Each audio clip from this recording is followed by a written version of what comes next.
I just love it. Umpire will now get the ball and come back. They're calling for interference. You know, most of our coaches are colorblind. They're calling the umpire blue, and he's wearing black.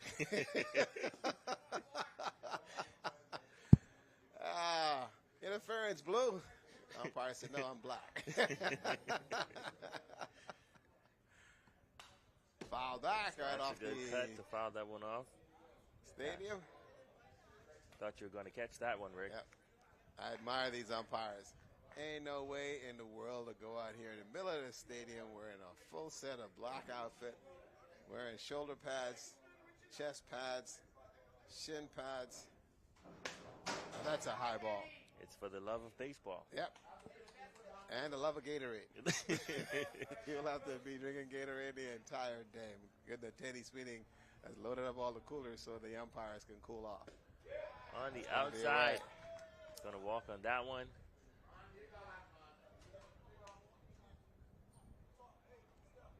So he gets a free pass.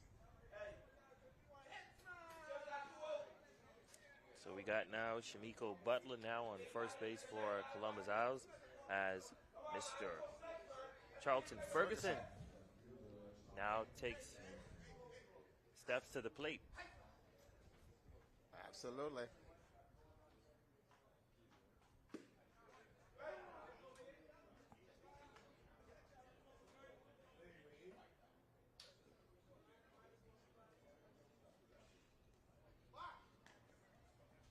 Didn't get him. A little late in getting back to him. I don't think we've seen any, well, we may have seen one yesterday. One batter picked off. The runner goes to second. And he's safe. Safe.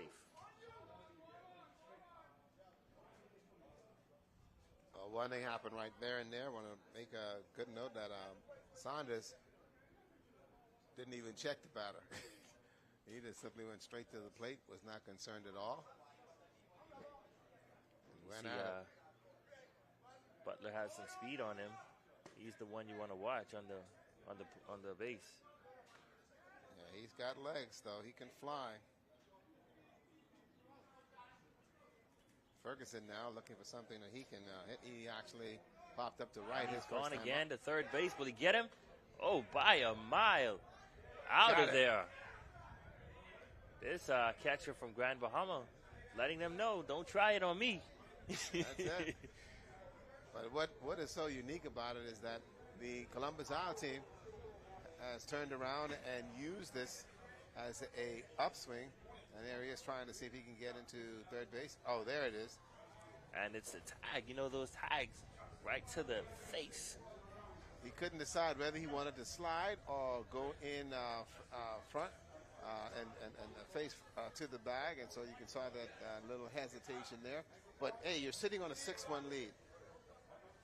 Let him go. Let him go. Let him run. Let him run. Let him run. Let the team defense make the mistakes, and so that's exactly what they're doing. And so it's a good strategy by Columbus Owl to keep Grand Bahama on its toes, and so they can make some things happen there. So we're now at the point where in the third inning, the bottom, this is where Grand Bahama needs to find some answers, and if not, they're going to find their situation very, very bad. There we have now a view now of the dugout. Some of the players watching the games on their phones, letting them know, hey, watch us. We're live. There's Grand Bahama dugout. You hear the coaches telling them over there that we're in the bottom of the third now. It's time to get some runs on the scoreboard. In the batter's box for Grand Bahama, number 15.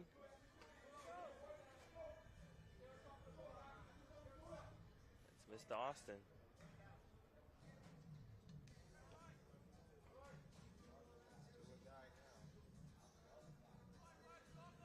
Columbus looking pretty comfortable at this moment. They don't have any pressure on them heading into the bottom of the third inning with the 6-1 lead over Grand Bahama.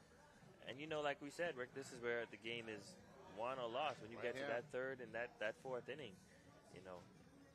Time is moving. Okay, so the game is being held up for the first baseman. And, yep, he's going to jog onto the field. He's going to get a little congratulatory stuff. Yep, guys, I'm here. I'm not gone yet. I'm not done. I got more baseball left in me. That's Mr. Joel Bain. We saw a great play made by him earlier in the second. Yep. Little stretch. The first baseman stretch is always an art to see. That pitch on the inside. I think that's what he did. He took a little break after he did that split four. Had to go and check himself out. That's the high strike that he calls. You can't watch those ones. He's going to call that on you every time. That's up the middle, back into center field. Great hit by Mr. Austin. And that'll bring up Ryan Nottage for Grand Bahama now with the runner on first. Grand Bahama looking to make some things happen here in the bottom of the third. This is the time to do it. Yep. You're in the third inning. You got running out of innings, and so you're going to have to play, and that's a curveball. Now, here's where it becomes a chess game because Ahmad McPhee is not going to give him anything in terms of a fastball. He got tattooed with a fastball, so he's going back to the curveball. That's to the shortstop. A great fielding play by shortstop. Will they turn two?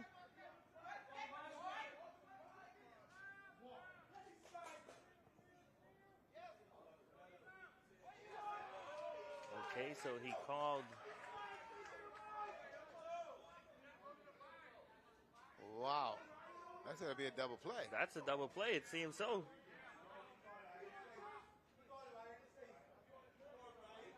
Home plate umpire. It's calling the.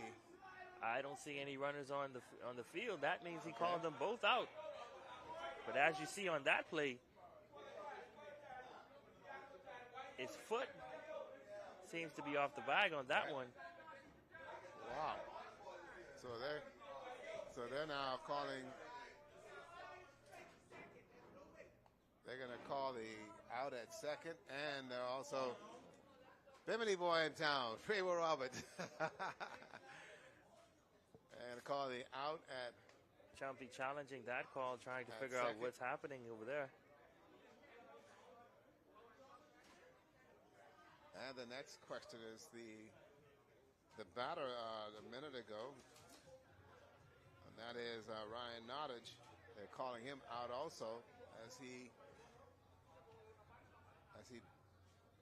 in our viewpoint, actually beat the throw.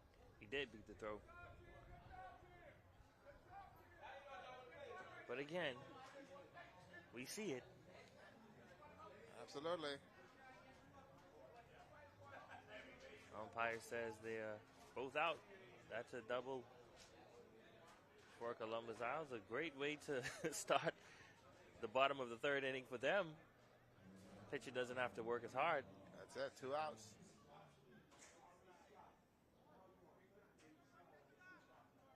McPhee working from the mound. That's going to be a high ball. Your batter now is going to be young Mr. Ernie Barr. It's down in the dirt. So McPhee got a blessing there with a double play.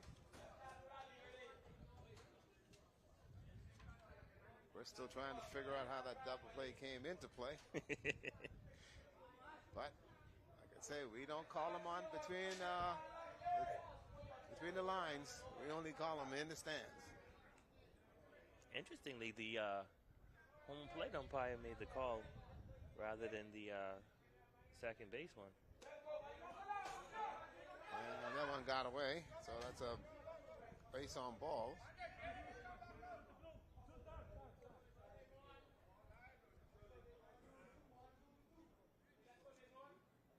Trying to get a updated schedule for you here, ladies and gentlemen, in terms of the games, because what I'm saying is happening is we should have Bimini Long Island. It looks like it's going to be Bimini New Providence. Providence back out here early after winning over So they've made Long an Island. adjustment now to the schedule. So we're trying to figure that one out, isn't it?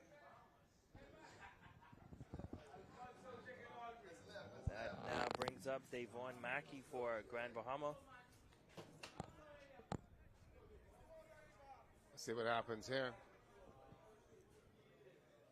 That's a high pitch. And again, this is where we see the pitchers begin to struggle in that third and fourth inning. May not have had that KFC early this morning. Nope. Nope, didn't get it. Did not get it.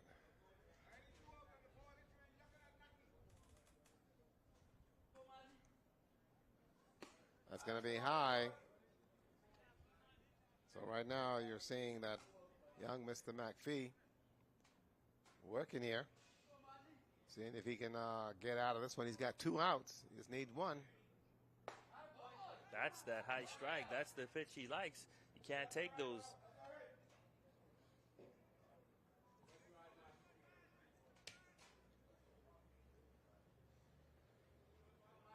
There we go.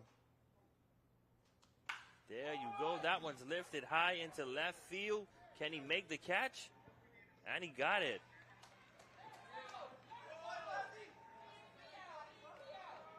Great play out there by the left fielder. And Grand Bahama is stunned as we have completed 3 innings of play. It is still a 6-1 ball game. We'll be back right after this little timeout here at the Andre Rogers Baseball Stadium. We're still trying to go back and figure out what in the world happened with that double play. But again, like we said, we don't call them between the lines. We call them on the outside. So on the outside, taking a break. We'll be back in just a moment.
And welcome back, everybody, to the beautiful Andre Rogers National Baseball Stadium.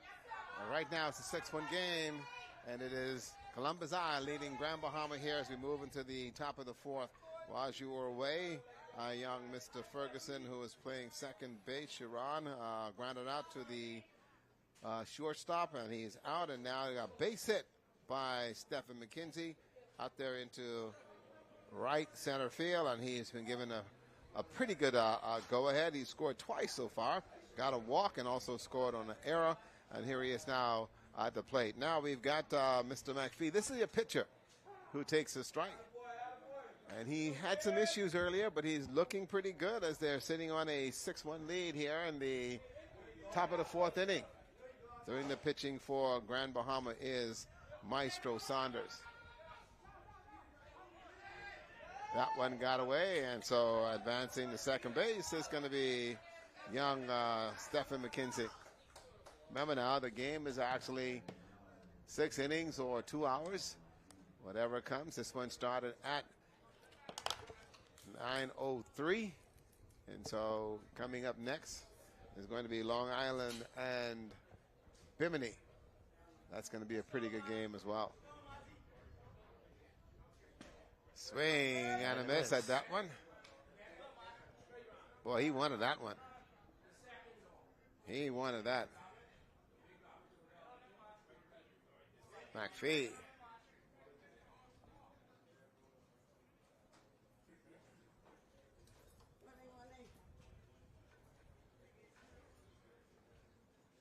Wonderful morning for baseball. Bimini and Long Island all getting ready. Providence-based players are out early. They're taking a peek at the competition.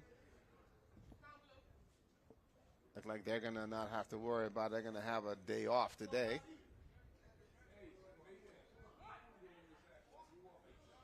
This is McPhee. McPhee had that big triple in the second inning. Based on some errors, he was able to get things started for Columbus Isles. Down and away.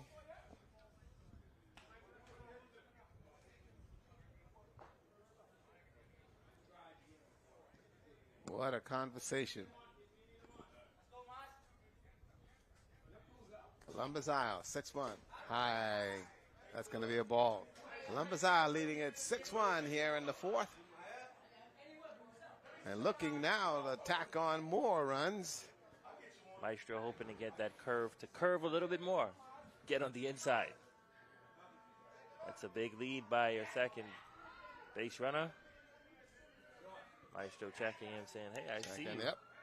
And make sure he doesn't move. That's a foul ball. A miss. Fouled that one off. Which is going to be interesting because with this game, if Grand Bahama loses, they're back on the diamond at 1 o'clock. Runner gone.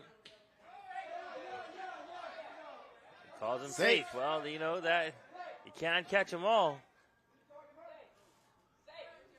Grand Bahama's catcher has been having a pretty good throwing day, throwing out 2 runners earlier today. Good job by a third baseman there holding the tag, but still safe. Gotta remember now, but I think Grand Bahama fell asleep on that one because McKenzie is running the 100 meters next week. He got there in a hurry. He got there in a hurry. And you know, on the turf, this is the track for him. I swear, he got there in a hurry. He was not taking anything for granted. Great pitch there by Maestro. He fouled that one off. This is Burrows at the plate, staying alive.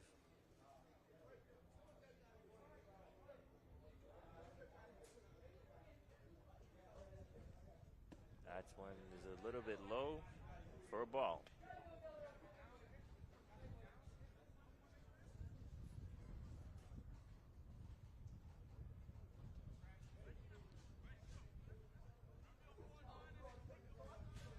Catcher having a few words with Maestro.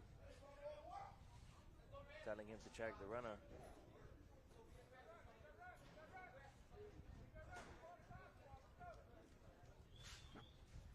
That's a shot down to the shortstop. Can he make the throw? Great catch by the first baseman. And that, as they say, is it. History. 6-3. History. And I tell you, boy, what a game we're seeing so far. And now it gets to be crunch time, because here's where things begin to really begin to move out of whack. And that's all because Grand Bahama now has to come back and see if they can find some answer. And this for is whatever the time. happens This here. is the time. You know, the bats for Columbus Isles have slowed down. They're not getting on the base. They're not getting on the scoreboard. Everything is slowed down for them. So this is the time for Grand Bahama to capitalize. They've only scored 3 runs in the first, 3 runs in the second, and we go now to the bottom of the fourth, and they haven't put anything else on the board. So this is time for Grand Bahama to get their runs up. As you know, we have 2 innings left in this, and we'll see what happens. Yeah, boy. It's going to be an interesting one in terms of that. It's going to be a tough one. But I do like the fact that the games themselves are moving very, very quickly. Don't forget, coming up after this, you're going to have Bimini and Long Island. That game is going to be in about a half hour away from starting, as they're now getting the rosters all in and making sure that the lineup is in, and so that the game can actually start on time. They want to be finished as early as possible to allow the players and fans also to attend the opening ceremony. So it'll be at the Thomas A. Robinson National Stadium. And so that should be interesting, as we are playing baseball here at the Andre Rogers National Baseball Stadium. And so we have the paramedics that's also here on site. And remember now that they're asking the players, for those of you who are going to be going out, due and to the elements, that you need to make sure you are hydrated, as the temperature will be a scorcher today. And we don't want anyone to have to deal with the heat situation. As you know, in the USA, they're having issues with the various heat indexes, and we have all this water around us. A lot of friends of mine went for a swim this morning. I looked at the water this morning and said, nope, didn't want to bother with that. I was one of them. I decided to go for a swim as well. That's all right. I saw 2 broad shad pass by me, and I said, no way. I did not want that to happen. Did not want it to happen.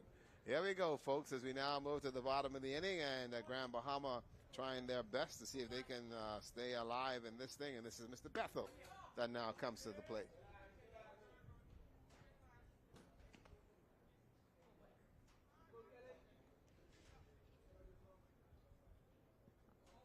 One ball. That one is on the inside, a little close. 2 ball. 6-1 here in the bottom of the fourth. Mikael Bethel was walked on base in the second inning. Now up at bat again, looking to make some things happen.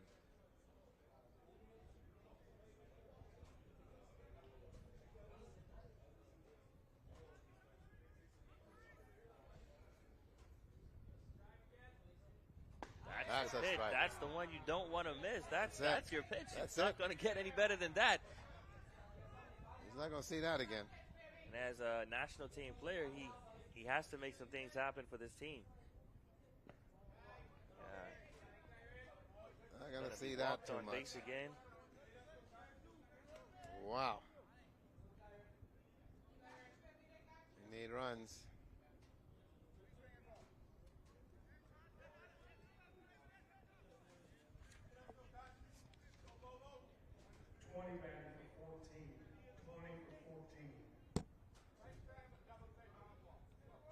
Jeffrey Pierre is going to be called out, and number 20 is now in for him.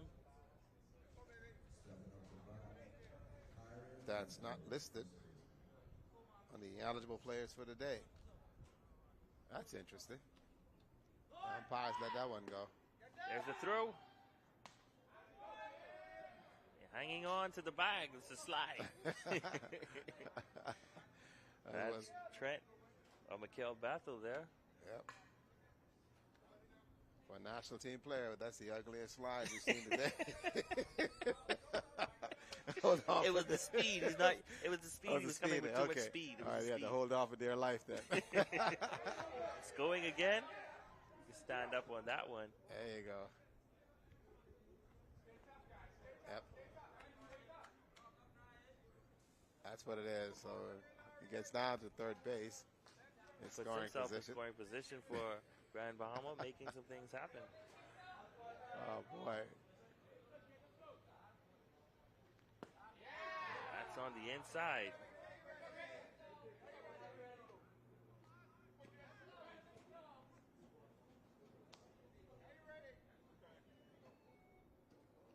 Here's the pitch. Curveball There got you him go. swinging. That was one mean curve.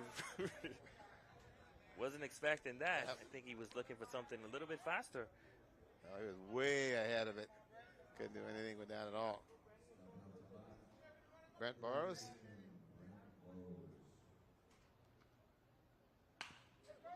Right back to the pitcher. Great check is will they get him at the home plate. Umpire says he's safe.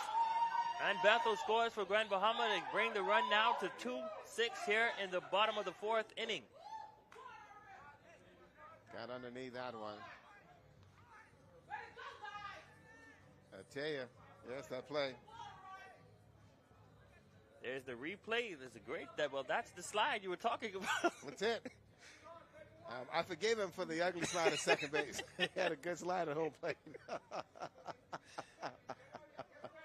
He gets away with that one, an ugly and a good one. So right now it is a 6-2 a ball game. And we've seen some strategic sliding here, whether they're going on the outside or the inside of the bag. And that one there was on the inside of the bag to miss the tag and get a run in for Grand Bahama. The score now 6-2. The bottom of the fourth inning. Grand Bahama getting on the board. 2 innings left to play.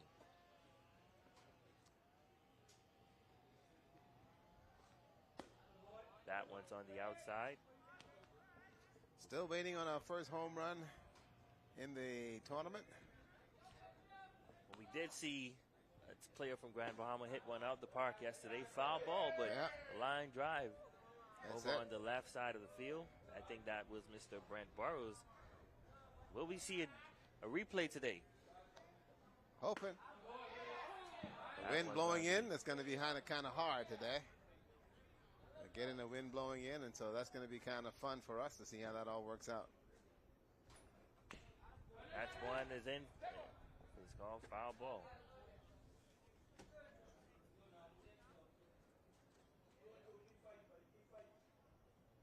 Going to be interesting to see exactly now how they're able to put everything together and see how they're able to do it. But Brent now needs to see if he can put something in play. Sorry, that is Ashley, sorry. Leadoff batter for Grand Bahama. And McPhee has a very good curveball once he gets it to move. And that one's going to be down in the dirt.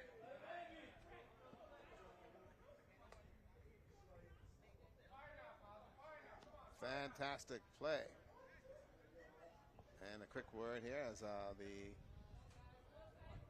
Ashley goes over to first base for Grand Bahama, and that'll bring up Trent Thomas for Grand Bahama, who's also a great base runner. You want to see him on the bases. There's Mr. McPhee, who's still in the game. He's our starter for Columbus Isle. Outside. Ashley Poitier taking off. He will get on second base.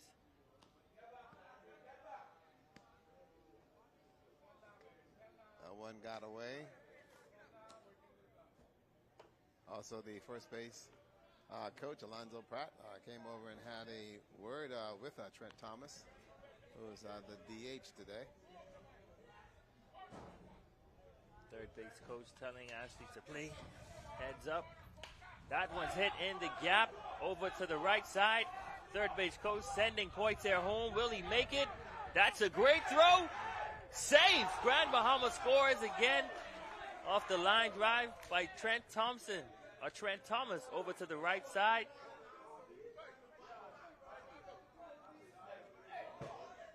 Here's the run. There goes Poitier taking off. Ooh, I don't know, Rick. He didn't touch the plate. I don't know. Hey, we see it. We don't call it. So Grand Bahamas scores. That's it. Ah, boy. I thought he got there with that bat. Sat right there. That was the strategic sliding we were talking about. Yeah. Highly strategic, man. Highly strategic. That one is high.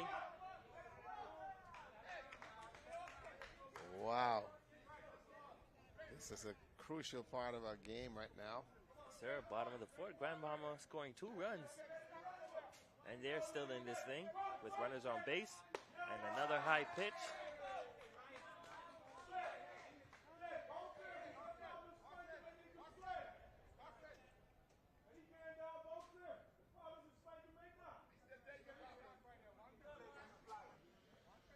Let's take a look again at that play. With the drive by Trent Thompson bringing Ashley Poitier home. I don't know. He didn't touch the Umpire plate. says he's safe. He touched the bat, but he didn't touch the plate. He touched the corner with his finger. Okay. All righty. There you go. All right, hold on. Let's go back to that satellite shot. Get the satellite and bring the satellite in. Let's get that shot again and make sure that he's in and see how he's called in terms of that play. Wow. That was a very close one. There's it, Mr. McPhee, who is working. That's a great pitch.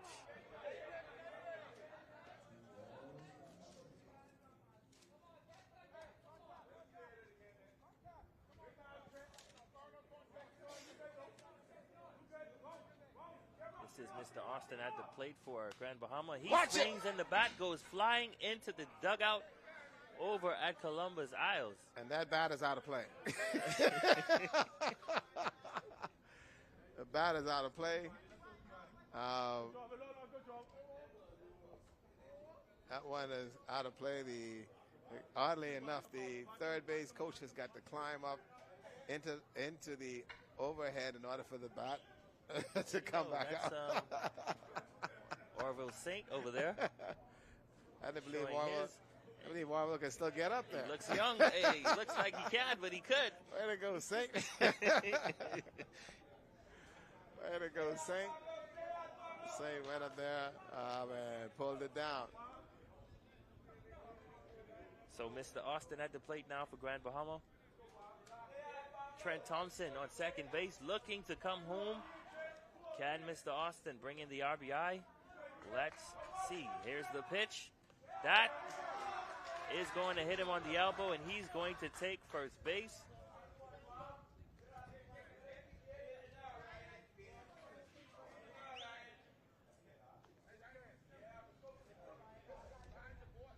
And coach for Columbus Isles is going to have a talk with his pitcher. Yep, they want to make sure that there's no misunderstanding here in regards to exactly what they're intending to do. And now you're working on outs. You're sitting pretty comfortably now on a 6-3 lead here in the fourth inning. Don't want to make mistakes. Time is on your side now because you'll play up until 11:03, 11:04, somewhere around there. I think that's the starting time the umpire gave. And so it's urgency here. So you do like they do in the NFL, stall or the NBA. Use that shot clock.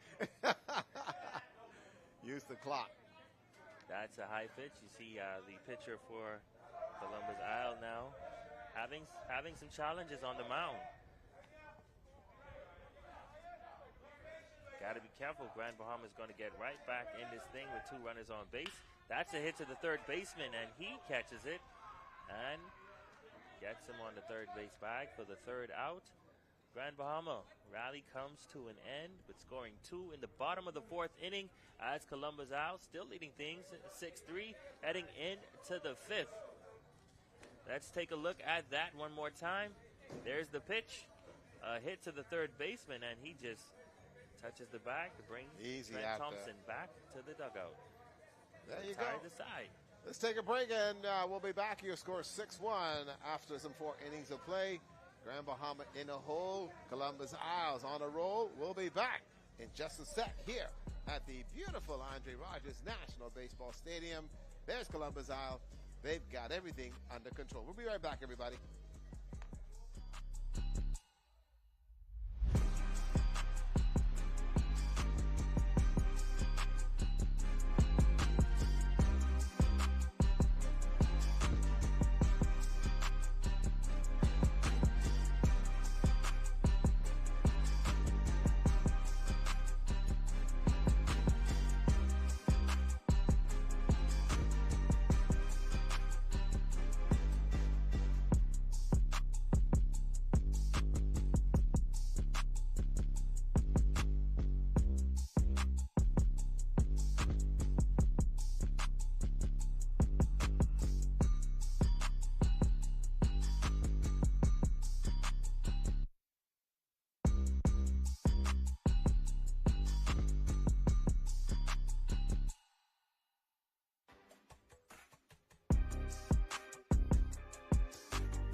Welcome back, everybody, as we head to the top of the 5th inning. Columbus Isles still leading things 6-3, and they are now at the plate. There's a good shot for you of the beautiful Andre Rogers National Stadium. Stands a little bit empty at the moment, but we're expecting that to change as the day goes on. There's the pitch by Maestro. That one's down in the dirt.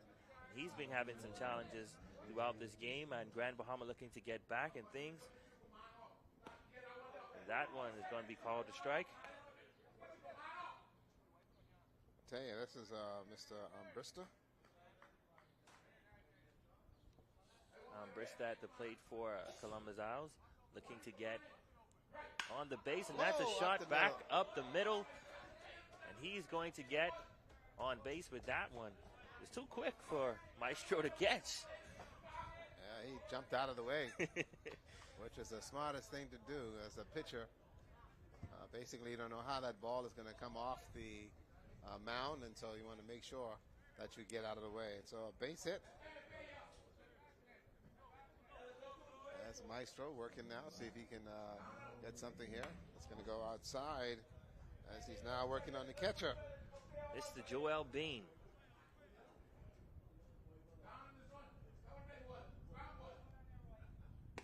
That one is on the outside.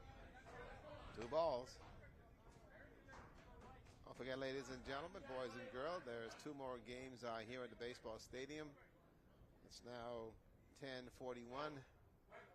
Don't worry about your chores for today. This is the Independence Weekend. Leave them things until next week. Yeah, you got some days to do it. Yeah, bypass the food store until next week and come on out here to the baseball stadium. We'll have the KFC waiting. There you go. That will be, Bain will get on base off of 4 balls. Here at the top of the 5th. Ferran Edgecombe. Maestro does not want to get himself in problems here as Grand Bahama just rallied, bringing in 2 runs in the bottom of the 4th inning.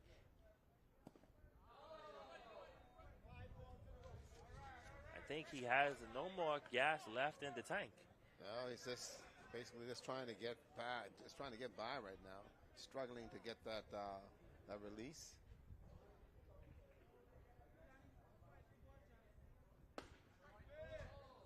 That one inside. Is inside.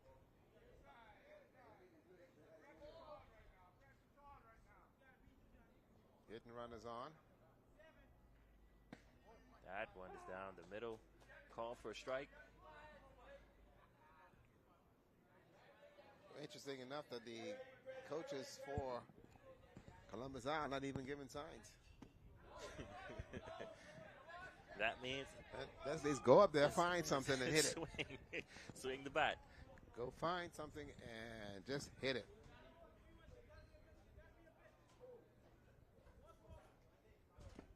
There you go. He swings at that one. That one's low in the dirt. Wow, he had a good look at that one.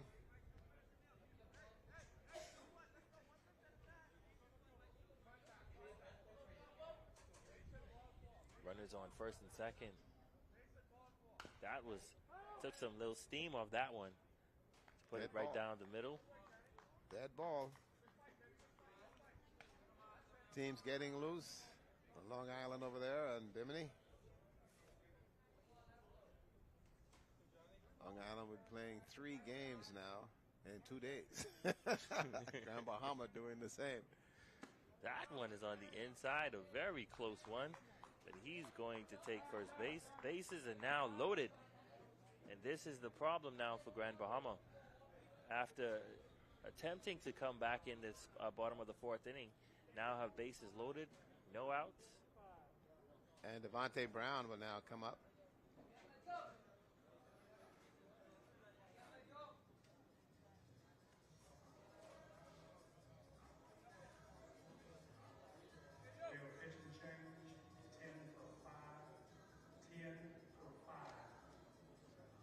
For 5. Grand Bahama making some changes now. Yep.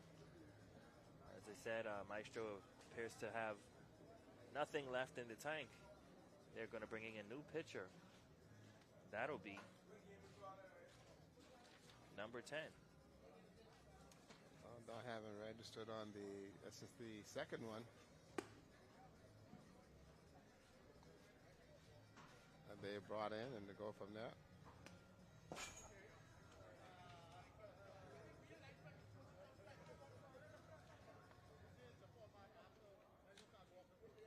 Well, so far, ladies and gentlemen, things have been going rather smoothly for Columbus Isles, who've been in control of this thing from the very first inning all the way to the top of the 5th. Grand Bahama finding themselves in some problems, having to change out pitchers and getting on the base. They tried to rally in the bottom of the 4th, but that was brought to an end. And now here we are. Yep, Maestro came in and had his situations.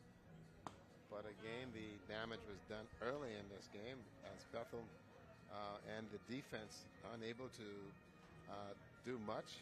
Again, giving up 3 runs in the first and 3 runs in the second.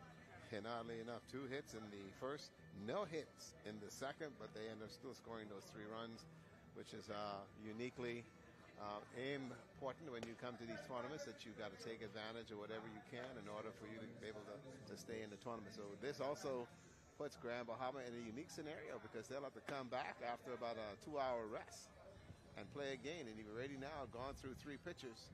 Who do you have left? Oh, yeah, Stephen Adley. We're going to put Steve on the mound.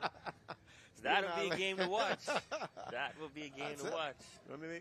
Only Stephen Adley and Alonzo Champi-Pratt left. That's it. Well, we've seen about this is the 6th pitcher we've seen since Grand Bahama, the 6th or the 7th we've seen since in 2 days. Devontae Brown Bahama is now your batter. Runners on first and second. So right now, Columbus Isle looking again to make a charge here.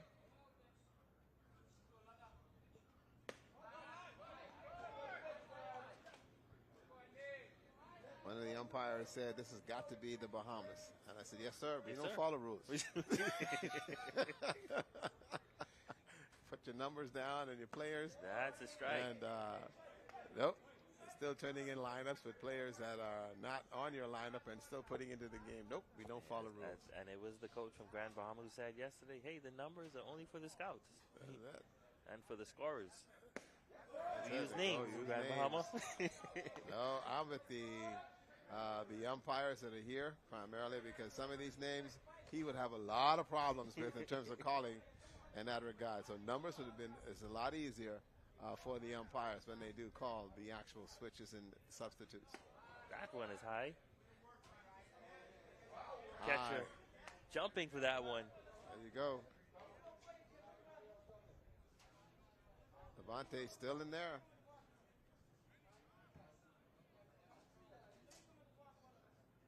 And he will see if he can get on base.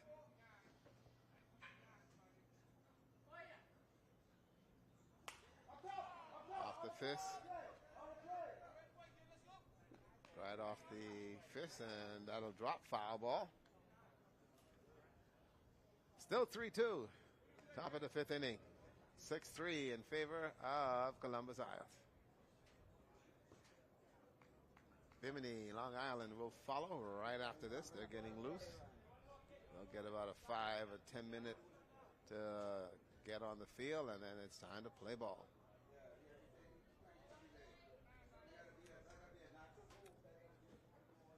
Here we go.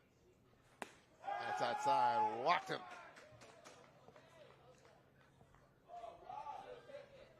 Heard the dugout umpire saying, "Yes, sir."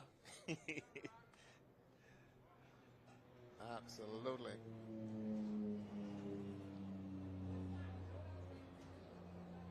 Bases loaded.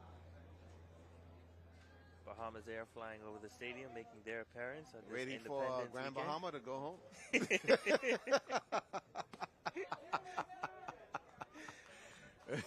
Because the bottom line is, and that's a run that's going to get walked in but hit by a pitch.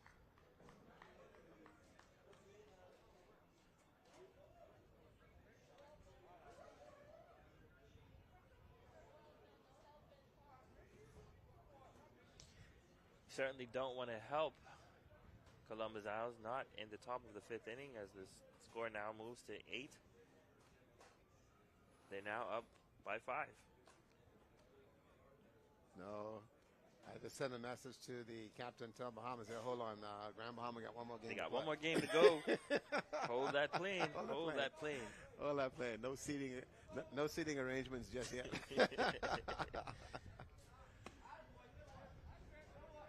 They want to enjoy breezes just a little bit longer. Just a little bit more.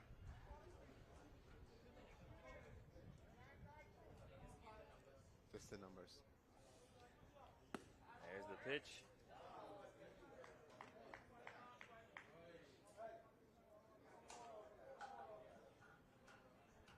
Beautiful game thus far. 8-3. That one is on the outside corner.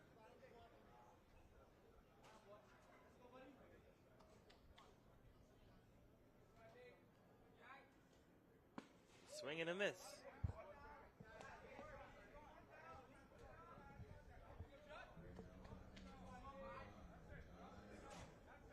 Bases still loaded. Good pitch right there down the inside line to get him swinging. He will head back to the dugout. Grand Bahama pitcher doing some work now. Go to top of the lineup, Stephen McKenzie. And so also keep in mind that what Columbus Isles is doing now, also getting all of their players into the game, making sure everybody gets a swing. Seeing some new faces. There you go. And that's important in terms of development, getting all your players on the field, getting them an opportunity to see what it's like, play on the turf, slide a little bit, swing the bat a little bit. And that one. Let us call your name. Yes. So the folks down there in Columbus Isle will hear that, gee, you did play. Way to go.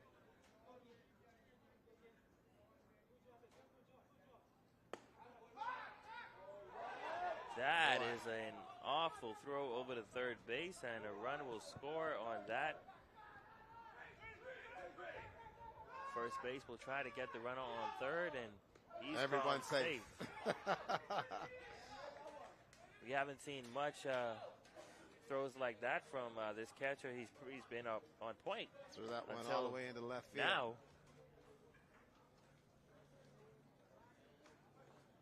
threw that one all the way into left field.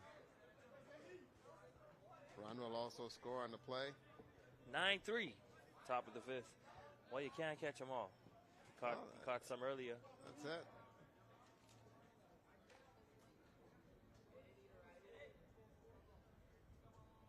Here we go. Let's see what happens here. It's on the inside. Runner goes. So right now, McKenzie sitting there with a 2-1 count. Columbus Al still trying to tack on a few more. And each one of those runs will become very, very important.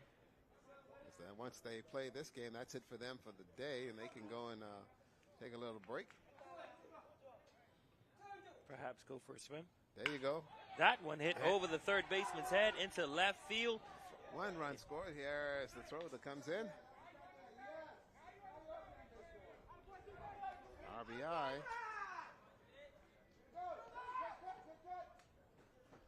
And Columbus Al continuing to make an impact here.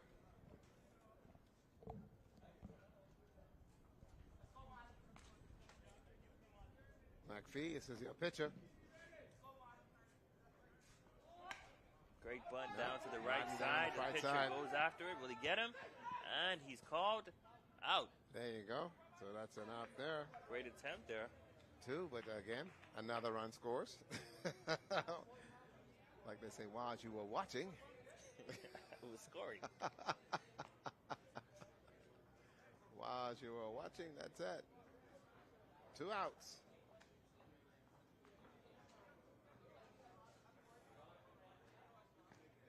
Burrows into the game.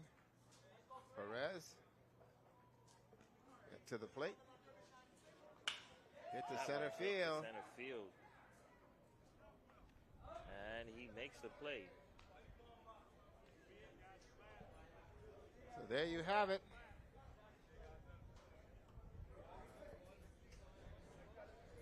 Grand Bahama unable to make some things happen up to this point. They have the bottom of the 4th inning to make that attempt once again.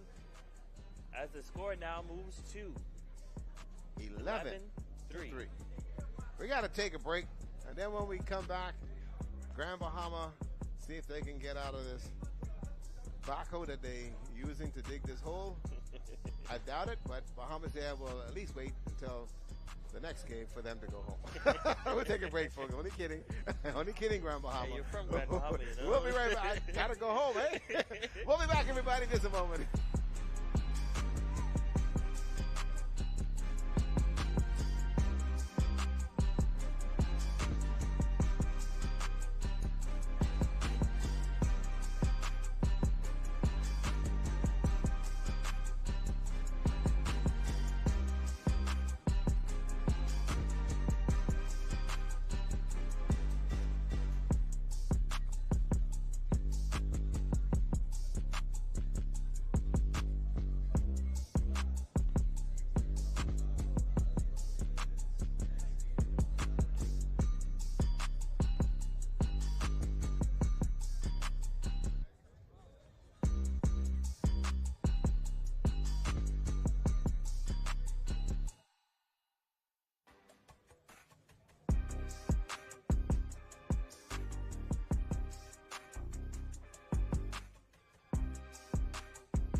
Welcome back, everybody, to the Andre Rogers National Baseball Stadium. The score here is 11-3 in favor of Columbus Isles over Grand Bahama, and 3 outs for Columbus Isle, and this one is over. And it's going to be a very, very short-lived time for Grand Bahama, because they're going to have to come back and play in about 2 hours or so. So they're going to need themselves a golden opportunity to see whatever they can do. Now we get ready to go back to the action, and we got Ernie Barr, who comes into the plate, and he has had a rough time of it, put out by the pitcher also was hit by a ball, but has not seen home plate yet for the day, and he's taken out 2 balls here in the bottom of the 5th inning. 3 outs. This one will be over, and then we move on to the next game. On the outside, that's ball 3. Also now making an adjustment is that they've now put Stephen McKenzie to close out here for Columbus Isle, and he walks the batter. So McKenzie is now on the mound as McPhee has taken a break with an 11-3 advantage. That'll bring up Devon Mackey. Will step to the plate now, looking to make some things happen for Grand Bahama. They have a long way to go if they're going to make something happen to get back in this game. So right now, moving over there to short is going to be the pitcher, McPhee. He'll move to short, and then McKenzie will come to the mound. And now we'll see whether he can throw.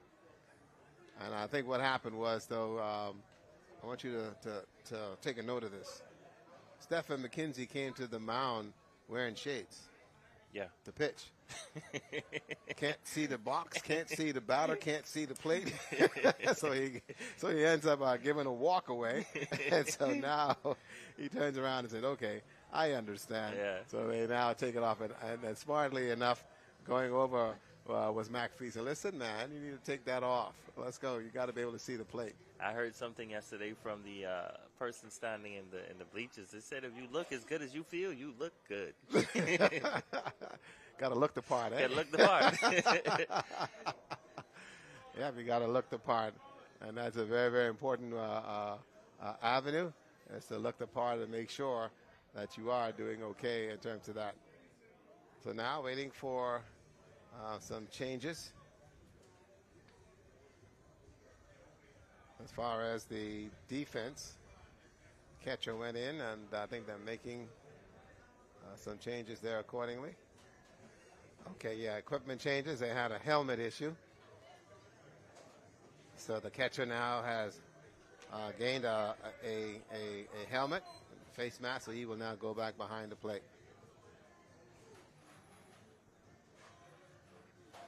That's relatively easily solved. Devon Mackey in the batter's box for Grand Bahama. Mikhail Bethel on deck. Out of the lineup here for Grand Bahama. That one's to the outside.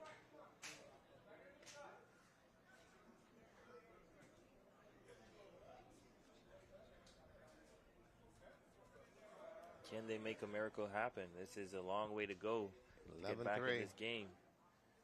That one is high. The only way it'll happen is if they were playing the Miami Dolphins. I had to take that. There you go. There you go. I said it was coming. I don't know when it was coming, but I knew. I couldn't let that one go.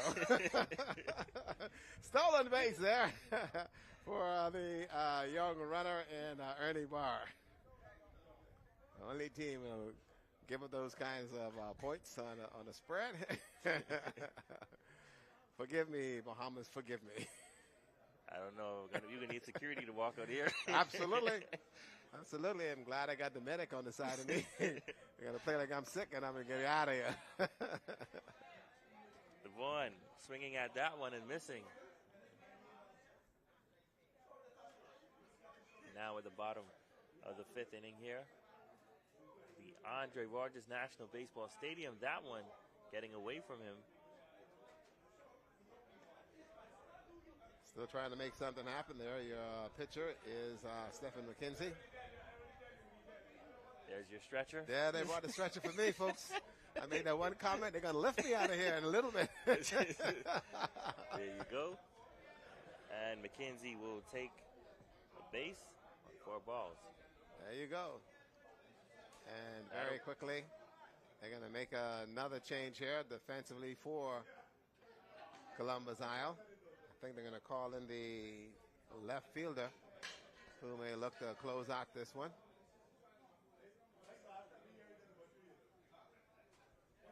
Remember now that the starter in this thing was Amara McPhee, and now they've had McKenzie, who has gone to the mound. Now looking at bringing in the center fielder in Brista, and see if he can close the door. No? Okay. Now they're going to go ahead and just stay there with McKenzie and see if McKenzie can finish it. Okay, you've got nobody out, runners on first and second. Got a pretty good lead. It's just a matter of throwing strikes now, getting the ball across the plate for these guys to hit. And as we said, all yesterday, you just got to trust your infield and your outfielders to do the work, and get back to the dugout. His goal now is to put the ball across the plate and let them do the work. One straight message to the pitcher: just throw it across the plate. Just throw strikes, buddy. Don't be pretty. There you go. Just throw strikes. Don't be pretty. Zone. You don't have to gas it up to 80, 90 miles an hour. Just throw strikes. Let the defense play. You're sitting on a cushion. That one is high.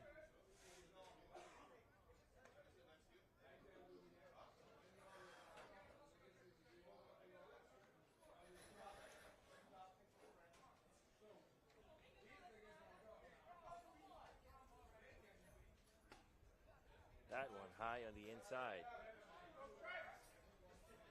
McKenzie being told by the coach on the dugout, just those strikes. That's it. That's all you got to do is just throw strikes.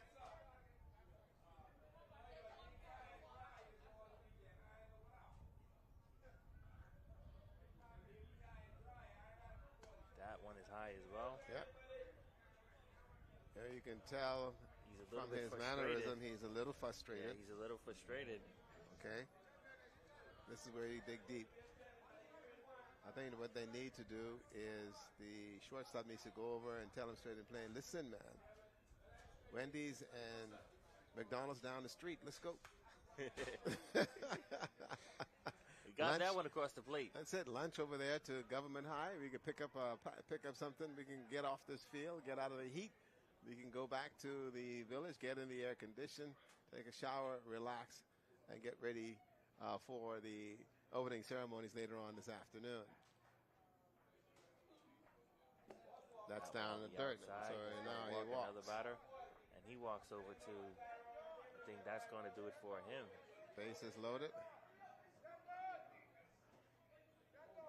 That will bring the in switch the will left come. fielder. That's it.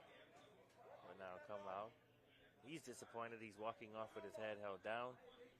Left fielder telling him, hey, man, keep your head up. 11-3. I think also now the switch here. If I'm not mistaken, it looks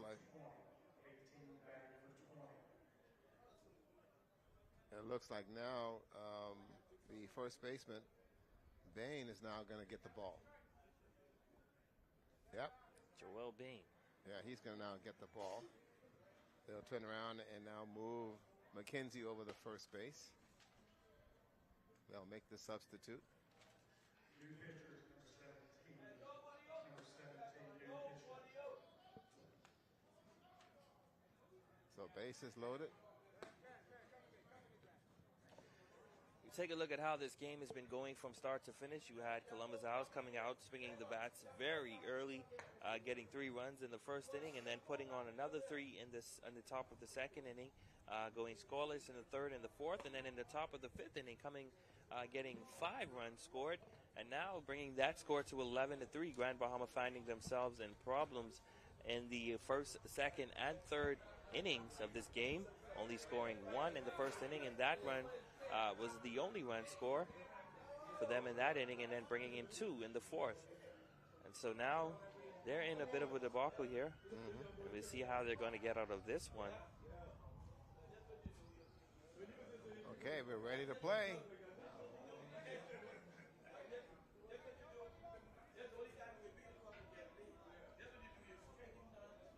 So the southpaw, Bain, now moves from first base to the mound. Let's see what he has in his first pitch. Wow, that was a beautiful pitch. It's a late breaking ball there. Put that one right there.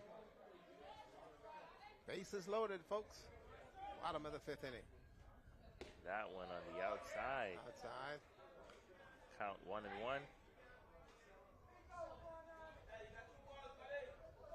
And not holding the runner at first base. They're playing defense here, and they just want to get some outs. Yes, sir. There On you the go. inside. Just throw strikes. That's the pitch you want. That's the one you want to turn on and Just drive throw it down strikes. the left field side. That's one is hit in the air to the second baseman calling for it. And he gets it. Infield fly. Call in effect.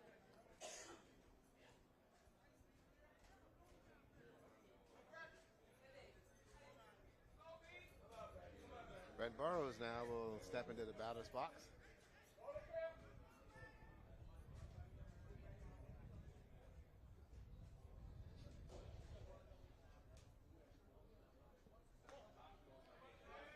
Trying to throw a little curveball there. That one's a little high. Kareem Abdul-Jabbar would stand in the box at that one. Burrows has some size on him. I think he can put this one out. As a matter of fact, it was Burrows who hit it the line drive yesterday. Yep. Foul, says Foul the ball. umpire. It's out of here, but foul. He was able to get over 320. You got to be careful with him. He has the ability to do it. With the bases loaded, this is the perfect opportunity to wake Grand Bahama up.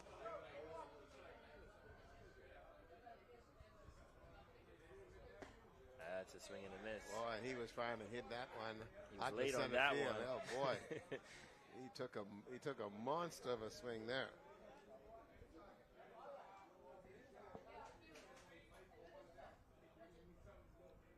That one is high. Grand Bahama will score. Score now 4-11. Bases are still loaded, and that'll bring up. This is Ashley Poitier. They're at the top of the line now for Grand Bahama. This is a good place to be in. You got the top of your lineup coming up with, the sacks loaded. So this is the time to make some things happen. And now Ashley's gone to the left side. Gone to the left side. You saw him on the right earlier.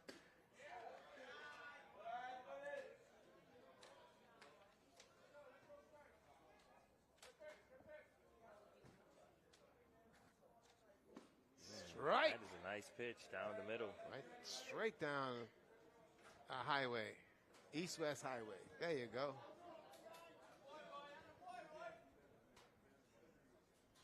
That one is low. Yep.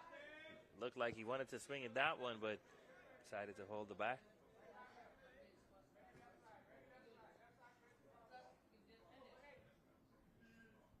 Ooh, that one inside. He swings and misses.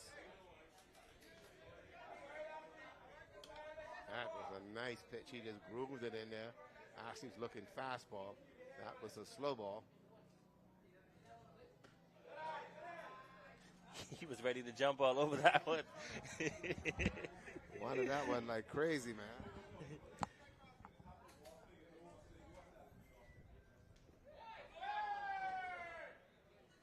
And now, let's see what happens.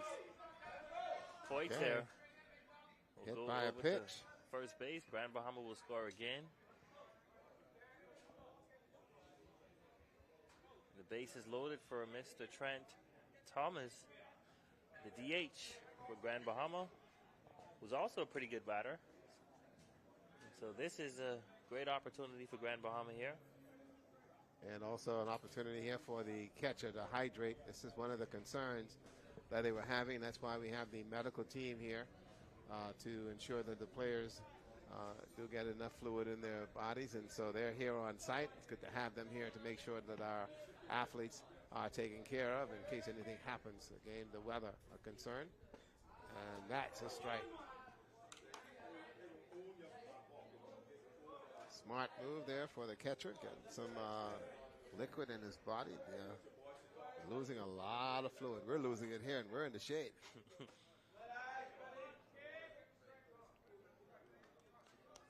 Bases loaded. 1 out.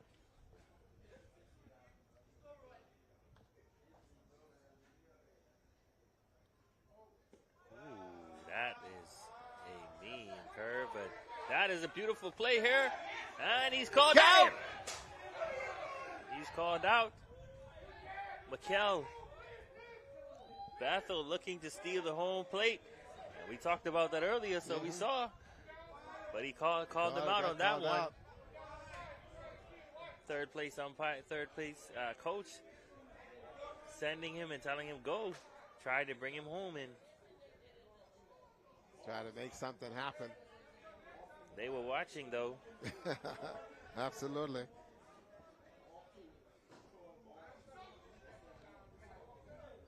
What a play. You know, I don't know if it was a good call because you have the pitcher struggling right here to throw strikes, and he's already walked 2 batters. So Columbus Owl is 1 out away from putting this one in the record book. Good hit up the middle to center field, and that is it. Great catch. And that is your game, ladies and gentlemen. Columbus Owls coming away with this one, 11-5 in the bottom of the 5th inning. A beautiful game as they had control from start to finish. And they line up and will shake hands now. Grand Bahama, second loss of this tournament. Columbus Owls, I believe they would have lost to Macau last night. And so they came away with the win in the first game of today. And get this. Now you're going to have to turn around, and Grand Bahama is going to have to come back and play this afternoon. And who they play? They'll play again Abaco, who they beat last night. But for the most part, they're still alive in the tournament. It's triple elimination, so it's not over till it's over. Bahamas there is waiting in the wing. No. You got to get it right. Got to wait till the slim lady sings. I'm not going to say fat lady no more. I've been told but that too many times. Let the slim lady sing, and when she does, then they know that this one is over. But again, that's what these games are about. The Bahamas games, uniting and bringing the country together, having these players meet each other. It's been a wonderful experience. So we've completed the first game of our morning session. The second one to come your way will feature Long Island and Bimini. We'll be back in just a moment.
guys, we're standing with the head coach of Columbus Owls. They took down Grand Bahama just now. You guys lost to Macau last night or yesterday evening. What was the strategy coming into today's game? Well, the first thing is that we were disappointed the game against Macau because only one hit was in a complete game. And so we know we had to regroup and play the fundamental type of baseball that we are capable of playing. And so we changed up the lineup and we put our speed to the top of the lineup. And we did a lot of hitting run and a lot of aggressive playing. And then we had good pitching and good defense. And the guys swung the bat. And so, that was our strategy. Defense, running, and putting the bat on the ball. And also you guys took the lead early in this game, 3-3. In the first inning, you came up with 3 runs. In the second inning, you came up with 3 runs. What was the strategy in terms of the scoring? Was the base running important in this game? Yes, the base running was very important, and our job was to jump on them quickly. Go ahead. Yeah, it was jump on them quickly ahead, so they'll have to try to catch us. So our goal was to keep running, keep scoring runs, take them out of that game, and so they'll have a longer time to come back to actually catch us. So that's our game. Keep pounding runs on them, and so everybody played a good fight again, and the pitching was good. And tell us, how does it feel to be playing in the Bahamas games? I know it's been a while since these games have been played, but you guys are here, and you're playing, and you're putting on a show. Oh, it is great. It's great because, because as a matter of fact, I just came back from Orlando, and I just came right here. I couldn't miss it. I couldn't be a part of it. Could not be a part of what's going on. And so I'm enjoying it. And these players, I coached them years ago. And so they came together and said, Coach, we want you to help coach our team. And so I'm happy and excited for this 50th year. Because I can remember 50 years ago. Absolutely. We're certainly saying happy Independence, Bahamas. He's excited for the 50th year. We're excited. We're at the National Baseball Stadium where it all happens. We have a next game coming up, so stay tuned. You don't want to miss that. Back to you guys in studio.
welcome back to the action, everybody. What's happening now? We have Bimini and Barry Islands taking on Long Island Sheep Runners at the batter's box. We have Max Gomez looking to do some things for Bimini.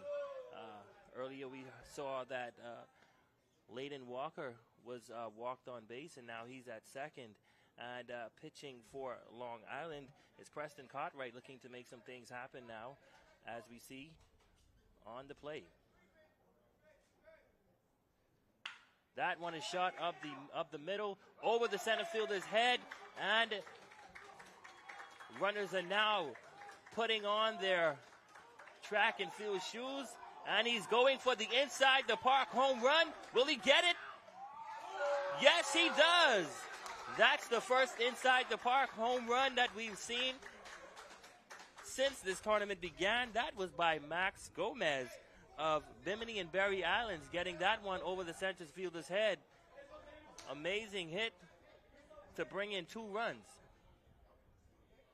Well, that's how you start the game. If you're going to start the game, start it off right, and Bimini getting on the scoreboard with 2 runs early.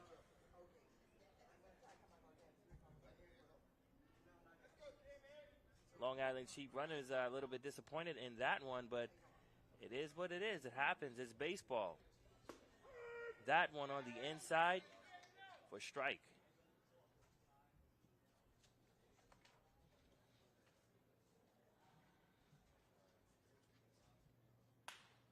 That one fouled off to the right side.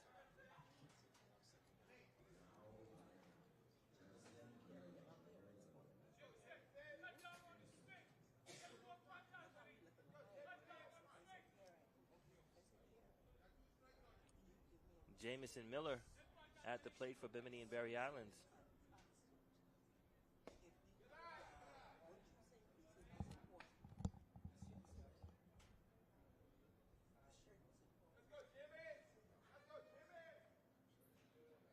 Here comes the pitch.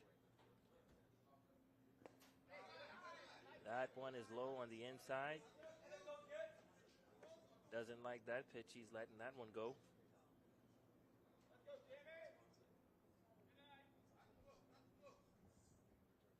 That one on the outside.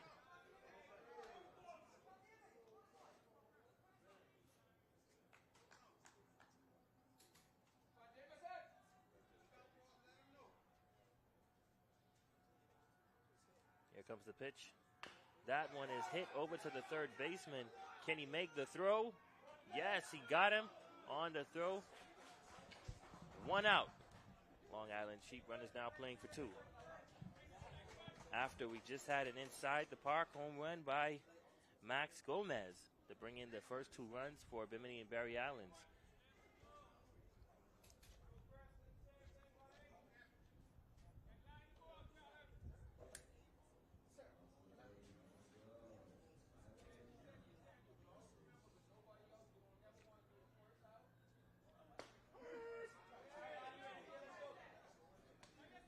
Tyler Kemp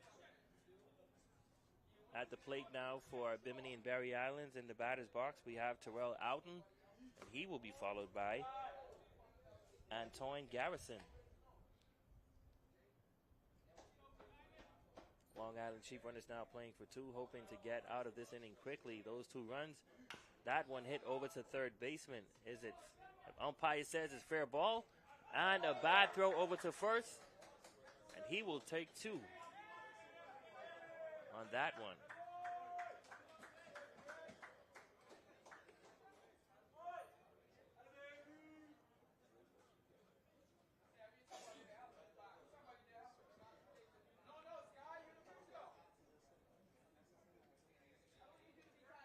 Terrell Outen stepping to the plate now for Bimini and Barry Islands.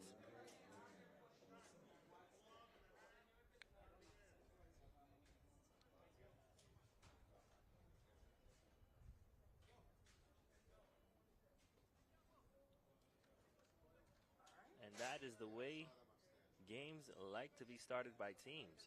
Getting those bats swinging early. That one called a strike on high on the outside.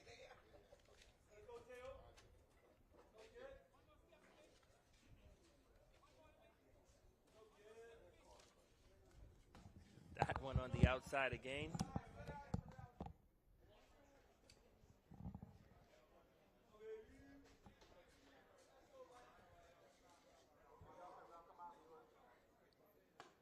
Watching that one, we want to welcome everybody that's joining us to the Andre Rogers National Baseball Stadium for Game 2 of today's action. We have Bimini Berry Island taking on Long Island. If you're just tuning in, we just had an inside the park home run by Bimini and Berry Islands, the first of this tournament that we've seen. Max Gomez getting that one over the center fielder's head to bring in 2 runs. And that's how we like to see games started. Absolutely. We wonder when we get the first home run. We got it. We got that first one. That one is on the outside. He's going to head over to first base.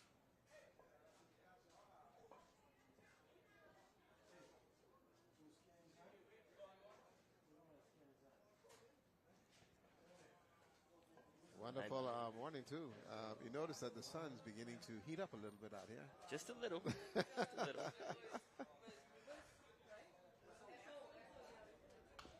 Antoine Garrison up to the plate now for Bimini and Berry Islands, looking to make some things happen. Long Island still playing for 2.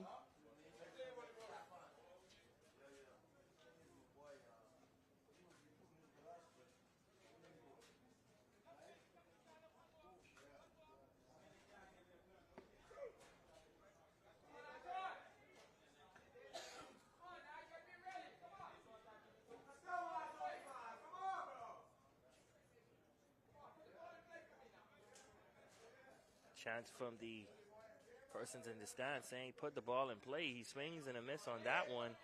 That one caught the catcher in a peculiar position. There you go.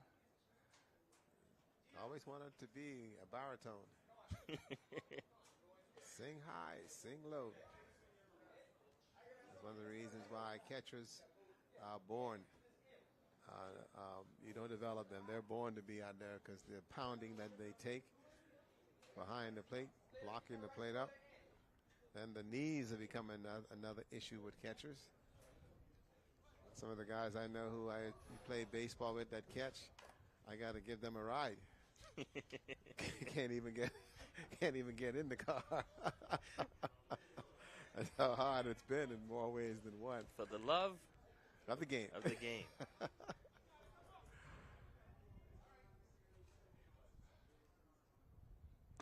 That one on the inside, that was close, but not enough. Antoine Garrison showing good discipline at the in the batter's box. That one, line drive down the third base line, foul ball.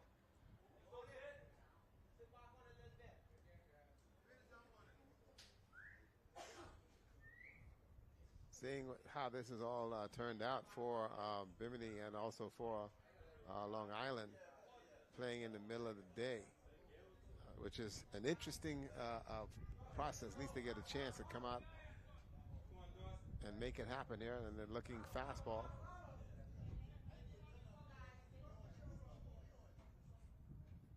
Runner is going on that one. There's the pitch, and he fouls that one off. Boy, I tell you, if he caught something, that runner was coming home. He had a pretty good lead on that one. A double steal there. Over at second base, that's Tyler Kemp.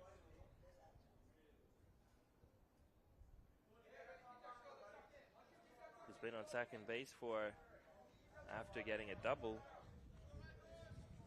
The catcher for Long Island has to remember now that the sign you're giving your pitcher isn't for the entire field to see.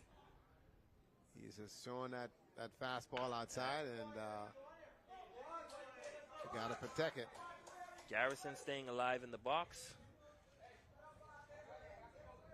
as the count now moves up on him.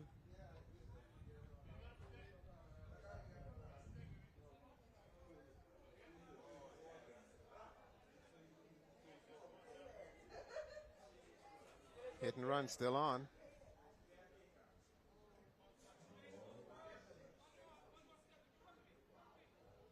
He hung in there to hit that one over to the shortstop. They're going to try and turn two. Can they get it? And a bad throw over to first base. That will bring home a run. And the score now 3 for Bimini and Barry Island.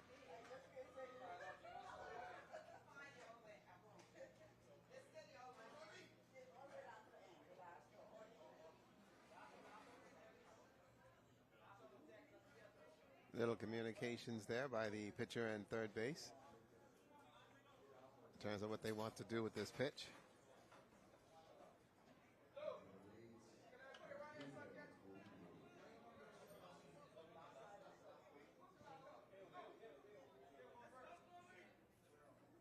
Looking now to see if he can find something here. Inside. The runner goes. Good speed there on the bases. Got down there in a hurry. 3-0. Runner at second base. Hey, these boys are from Bimini. They're going to run. There you go. They're going to run.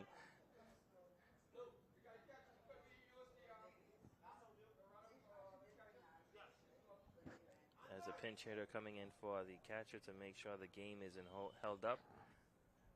As Long Island is now playing for 1. Boy. Needed to make that change while at first base, but the catcher goes into second base. Now he's got to come and get dressed and get ready to get back on the field.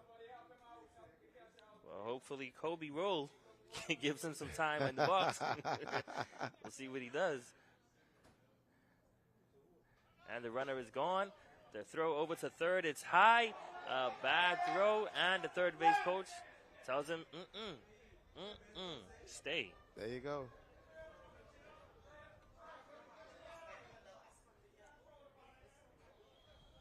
That would have been trouble. Even more trouble as the score is now 3 for Bimini and Barry Islands coming out of the gate hot in the second game of the day.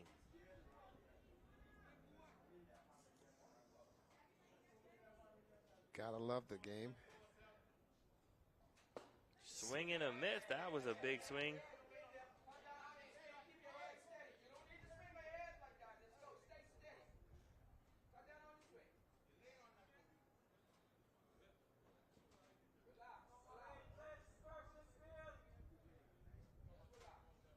That's a hit down the third base line. It's fielded by the third baseman. A throw over to first, and he got him. That will retire the side. And Bimini finding themselves in trouble early. Well, that's Long Island finding themselves in trouble early, giving up 3 runs after we've seen that inside the park by Max Gomez early at the top of the first inning to give them the lead. We're going to take a look back at that play. That was an amazing hit by Mr. Gomez, being able to take that one, and that's the play over to first to retire the side for Long Island. And now they're going to come up to see what they can do early as we head into the bottom of the 4th inning here at the National Baseball Stadium for the second game of the day. We'll be back in just a moment.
Welcome back to the action, everybody. That was the leadoff batter for Long Island Sheep. Runners looking to go for 4 on the inside the park. Will he get it?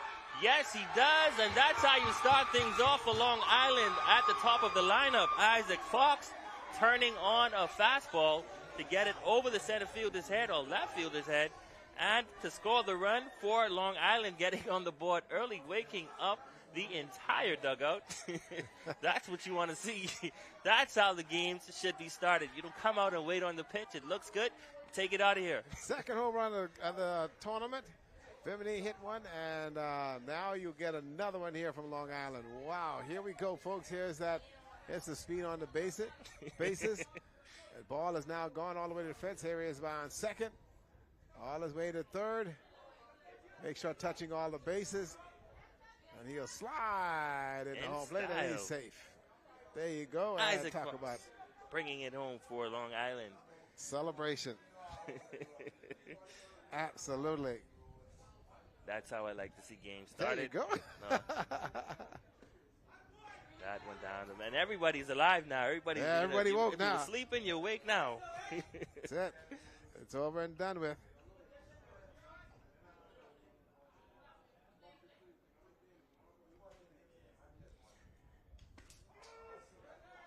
Jeter Miller at the plate now for Long Island Sheep runners, hoping to do the same thing. You know, when you follow a batter who hits one in the park, you know, you come up there swinging. That one is low.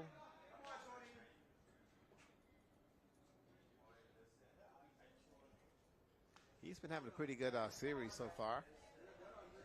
Jeter's been able to hit the ball in a consistent manner. I think that's been very, very important for Long Island so far in the tournament. That one off his ankle. And foul ball.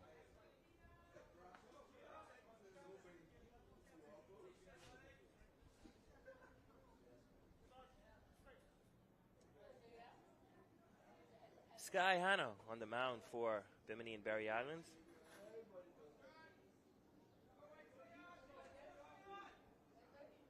And the throw over to Jeter now. Let's see what he does with it. That one, beautiful curve to get him looking on the inside. Wow. We've seen some beautiful curveballs this game. That's it. Hey, Sky Hano looked like he has an extra spin on that one. Late breaking, but caught him on the inside. Put a little something on that. There it There's is. That pitch. Whew. The There drop. you go. The umpire loves those kind of calls. Boy, they love to call you out like that. Back in the day, you'd take 3 hops and That's yes, it. sir. That one's a bit high.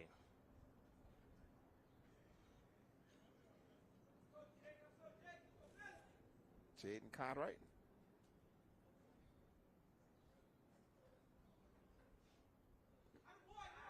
That one low in the turf. Cartwright being disciplined in the box. Looking for something to hit. You got to bring it up my alley. Like they say, man, let me see something. That's what they say. That one over the shortstop's head for a line drive. A good way to start for Long Island. Stood there and waited on that one. Shot out there into left field.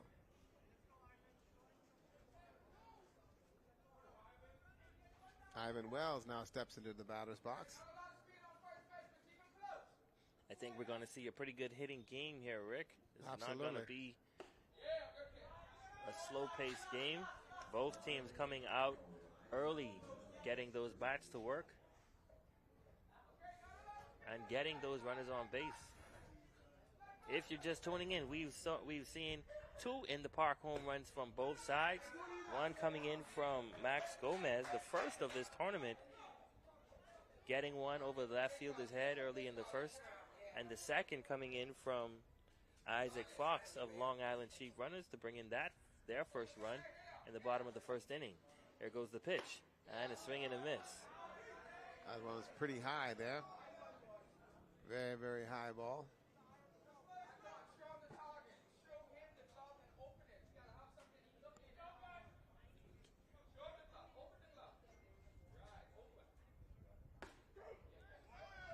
Fastball.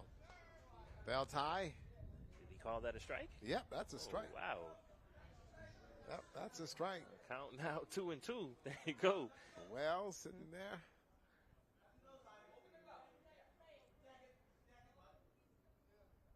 Yep. Yes, sir. Got him looking on that one. Hey, we're seeing on a pitching camp here by young Sky Hana. That's it. He has a nice fastball, a nice curveball. Let's take a look at that one again. Here's that pitch. Right down the heart of the plate. You don't want it any better than that, but got him looking. Let's see what he does with Nathaniel. This is your guy. There you go. That's Nat. He plays all over the place. He does it all. He pitches, plays shortstop, second base, outfield, you name it. This young man will play it.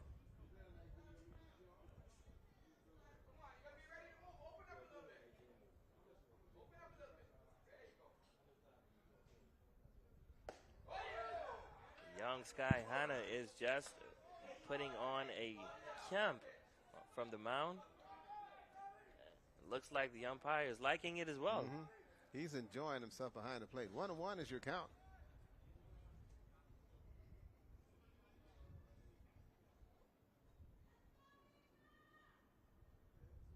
There's the pitch, a hit over to the second baseman. They're looking to turn two. They got the runner on second to retire the side. Bimini, 3, Long Island, 1. Able to score with that inning with an inside the park home run by Isaac Fox, leading off for Long Island Sheep Runners as we head over now to the top of the second inning. Bimini has the lead, the score 3-1. We'll be back, ladies and gentlemen.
And welcome back to the top of the second inning as we get things started. Pitching for Long Island Sheep Runners, Preston Cartwright, looking to make some things happen for the Long Island Sheep Runners in this inning. To the plate for Long Island Sheep Runners is Jose Luis Alcantura. That's a strike.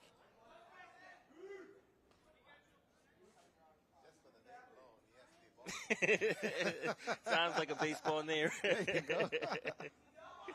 Alcantara. Alcantara. Well, you got him on the strikeout on that one. You Alcantara, you're back to the dugout.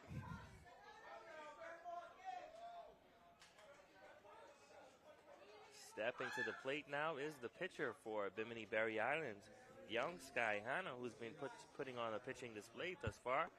There's the pitch. Strike.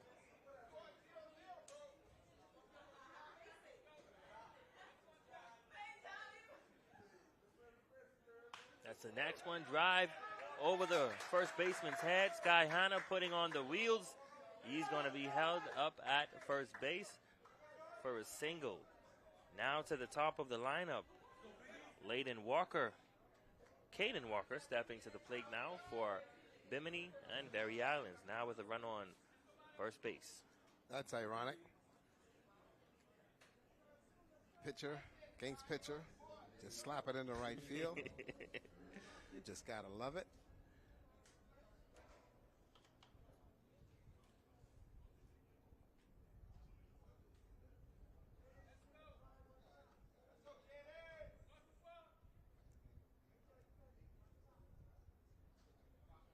Let's see what he does here. As young Caden Walker. And Sky takes off. Will he get him? The throw is up.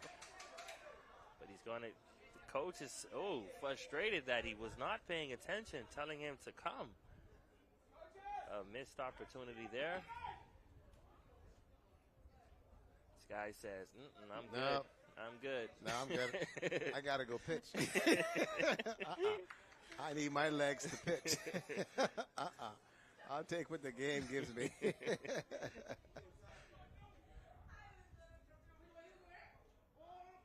A balk, and so he's going to be automatically advanced over to third base. There you go.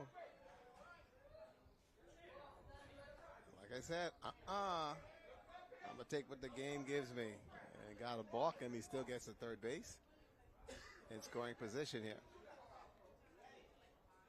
Guy has luck on his side. He's been pitching good, and now on the bases, he has things working for him as well.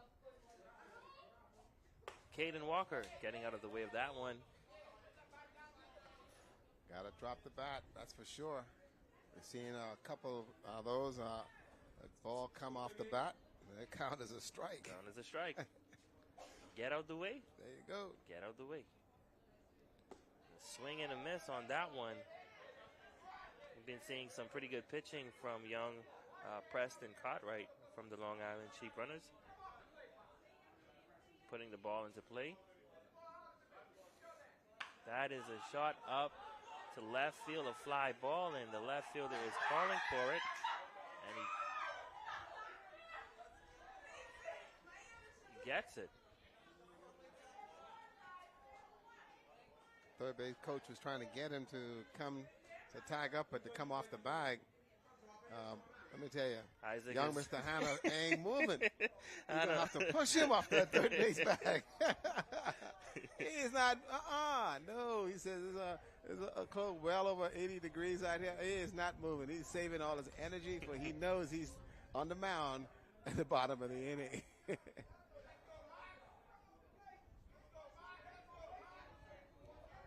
This is Max Gomez now. This is the guy that put it over the left fielder's head to bring in those 2 runs.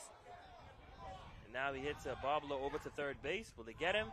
And the throw is no good. He's going to head over the second to bring in the run.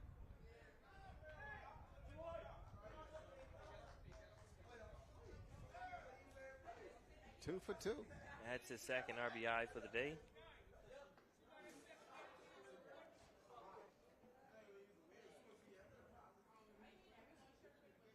Pretty good hit, staying in there, catching it over to the third base, and bringing in the run. And also going into second base, standing up on that throwing error as well. Beat the throw and the error. Outside.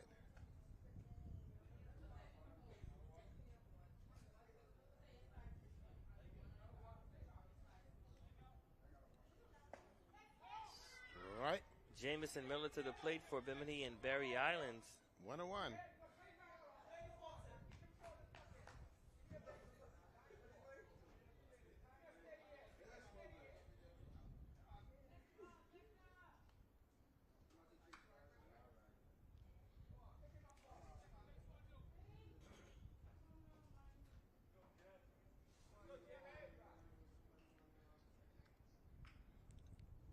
Score now 4-1 in the top of the second inning. Bimini taps that one over to the shortstop. We make the play. Got him. 6-3 on that one. That's a smooth throw there by It is the a smooth shortstop. throw. Very good footwork. Stayed down on the ball and able to get the ball all the way across. And good snag there by the first baseman to pull it up and make it happen. I tell you, this field is absolutely fantastic. You play the ball for what it's worth. You can pick it up, no issues. Try that in Grand Bahama. That ball would have been somewhere down on Tony Dowling Highway. Listen, I want you to be able to go back home after this. Oh, yeah. Oh, yeah. I got the paramedics here. My stretcher's there to let me out so I can get out of here and get down to the airport and make sure I get home in one piece. Great day of playing we've been seeing so far. We saw the game just now. Bimini sitting ahead of this one 4-1. And again, one or two little hiccups here and there. Some things have happened for Long Island. They're still in this thing. Got a lot of baseball to be played here as we now move to the bottom of the second inning. Great pitching we've been seeing so far by Barry Allen's young Sky Hana.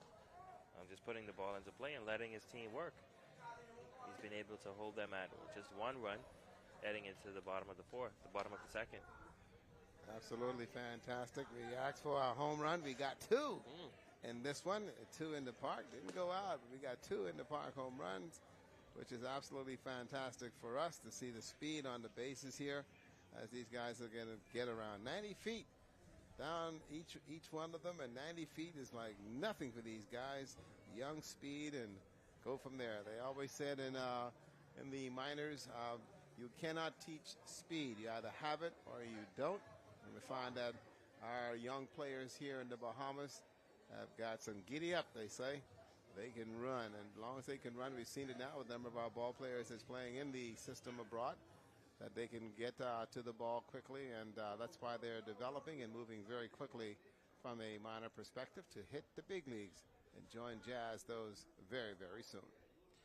Evan Cartwright stepping to the plate now for Long Island Sheep Runners, looking to make something happen. Here's the pitch from Hana and down the middle. Like, this guy's been putting on a consistent display of strikes since the game started. I think we're going to see a lot of hits this game. It's not much speed on it, but it's good. There you go. That one's a little low. A little low. Count now 1-1 on Mr. Cartwright.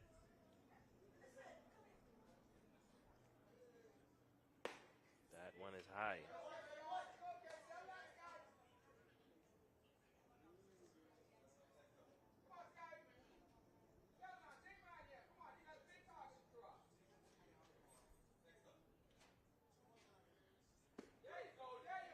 That one. That's a strike. Got him on the inside for the strike on that one.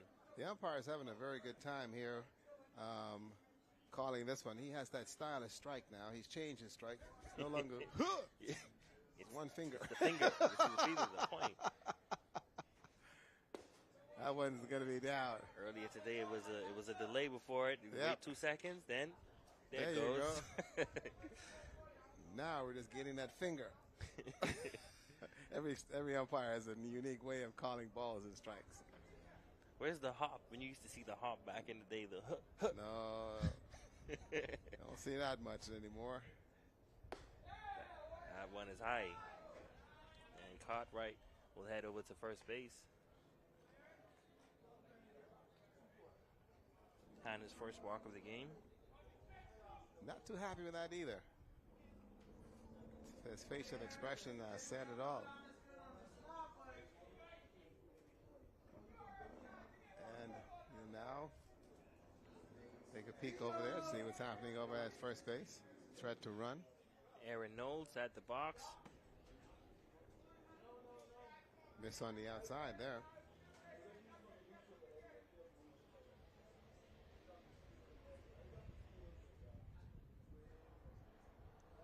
Getting the signal from the catcher. Here's the throw. Little low. Little low on the inside too. Two He's balls. looking like, ooh, if that wasn't it, what do you want? How much more do you want? Strike zone has moved up a little bit. And you can tell he's got that look on his Yeah, face. Like, yeah, what else you want me to do, buddy? I mean, I've thrown the ball where I need to. That one, okay, that's where it is. That's it. 2-1.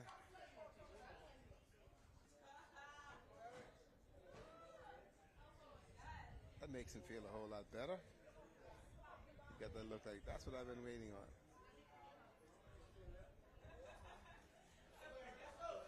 That one hit to the shortstop. Really turned 2 on this one. That's 1. That's 2, but first base will be safe. Had a good look.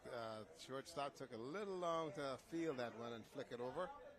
But the bottom line is they'll get the out. And here it is. They'll replay for you. Field by the shortstop. Here's the flick and the throw. Not in time. Good speed down the line for safe at first.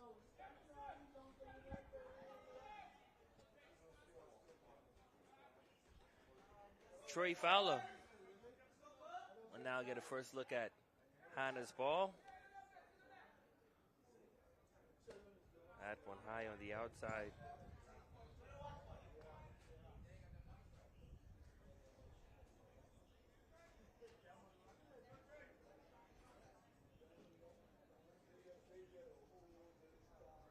Young Hannah looking to make something happen here.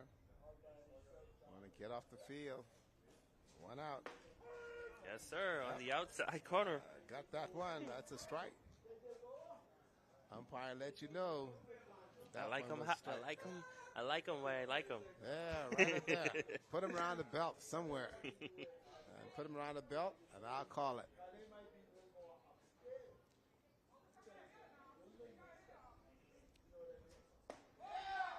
Looks very similar, Rick. Didn't like that one. I don't think it had any movement on it. Yeah, that's the movement. The movement. Yeah, the movement. He likes that movement. He likes that little shimmy on the ball, but that one didn't have it on the ball, and so he didn't give it to him.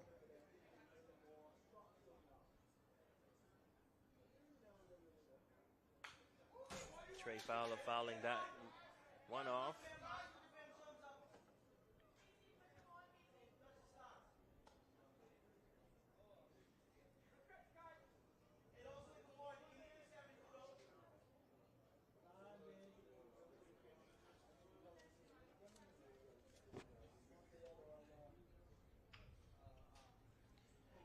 Been a pretty good day of baseball so far as we are now in our second game of the day. Bimini, Berry Island taking on Long Island Sheep Runners. 12:14 in the afternoon. Comfortable 88 degrees here at the stadium. Feels like a little lackluster attitude there by the catcher while the runner moved to second base.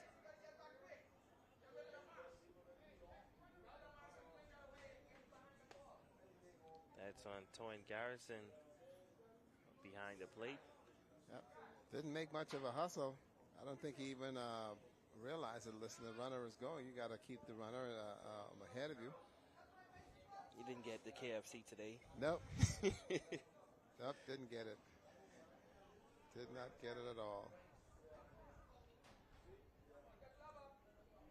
That was high.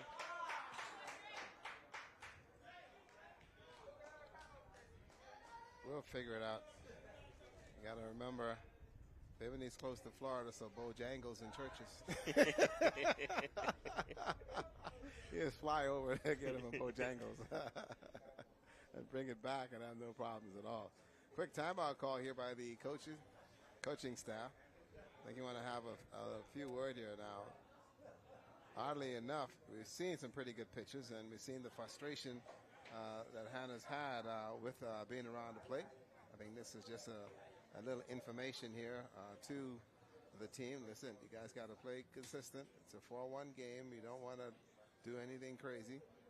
And they'll give the little guy a little tap on the head and tell him, let's go, find the strike zone, and see what happens.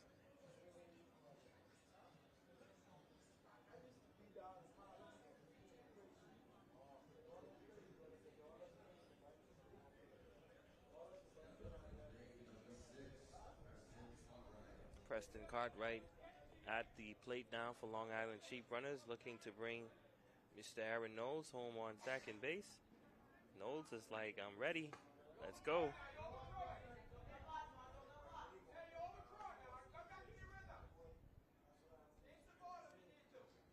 Some instructions from the Bimini dugout.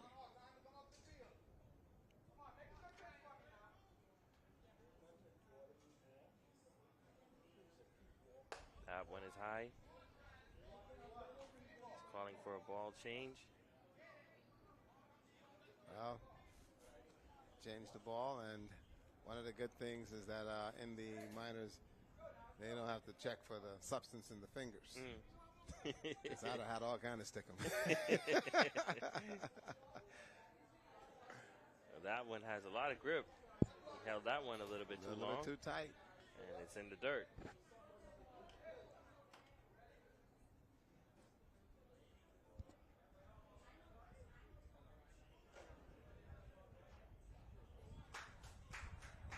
Second baseman telling Mr. Hanna, hey, just take it easy. Take your time. Still a lot of game here. 4-1. 3 balls. That's the pitch there that he calls. That's the inside strike zone. He likes that high. Umpire likes that high pitch around about the belt. That's a hit over to the right side. And he misses that one. And the wheels are on. He's going to get one run in on that one. Aaron Knowles comes home for the score.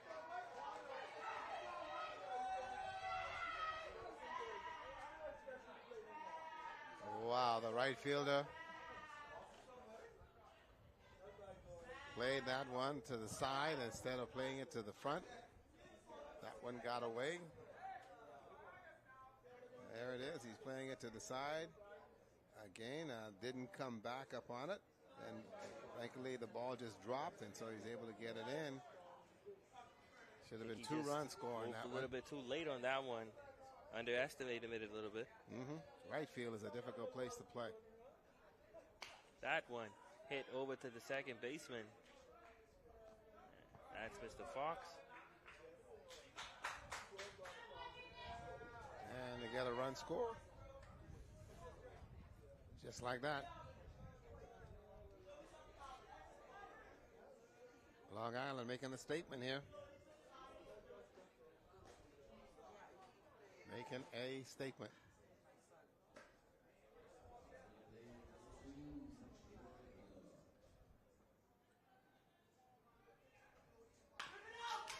That one hit over to the third base. The throw, got him. The stretch is the stretch. The first baseman stretches. That's it. Held on to it. They're seeing some pretty good play over there at first base on both teams here today, as they're able to get that one and clear it up.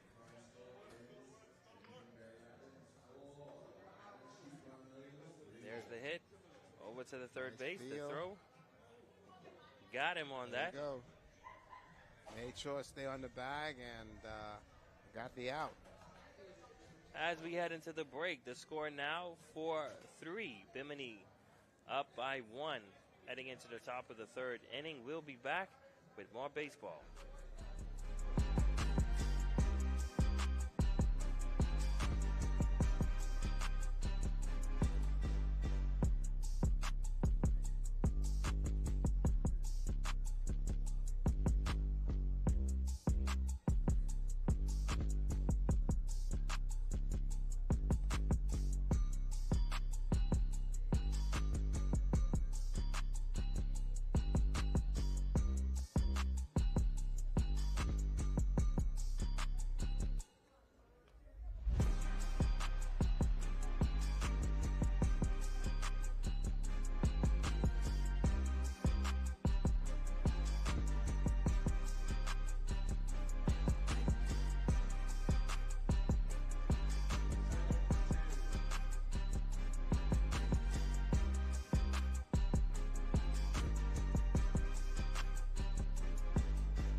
Welcome back to more baseball action here at the Andre Rogers National Baseball Stadium for Game 2 of the day.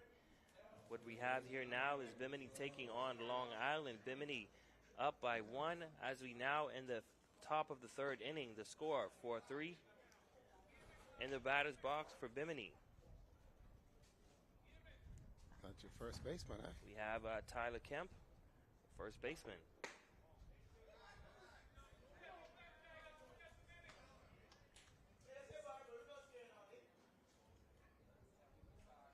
Preston Cartwright has also been putting on a good pitching display thus far.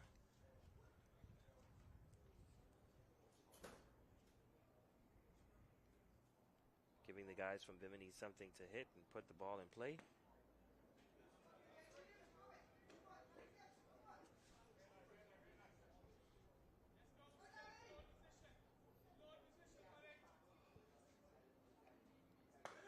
Beautiful. That looked like a little knuckle curve. There you go. I looked at his hand. I could see a little.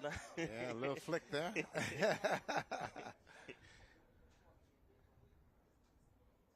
it is again. He sticks in there and fouls that one off.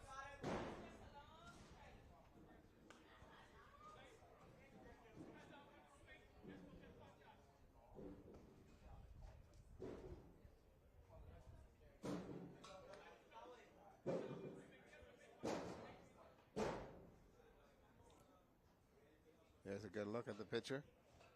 4-3 your score. Step off. Didn't like what he saw, sorry.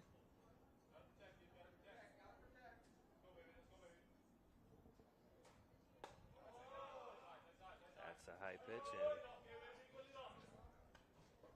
Tyler Kemp will go to first base. Not a threat to steal. Just glad to be in the game. Little conversation over there with the first baseman. Yo, man, another conversation. What you guys had for breakfast?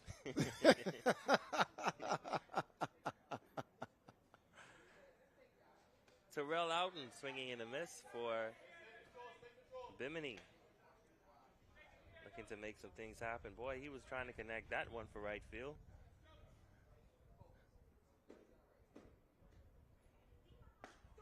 That is another one on the outside corner. Count now 0-2. Great job here by the pitcher. He has a sneaky fastball. Look at it. The look at it really doesn't do anything, but it just catches you off guard. Managed to stay live on that one.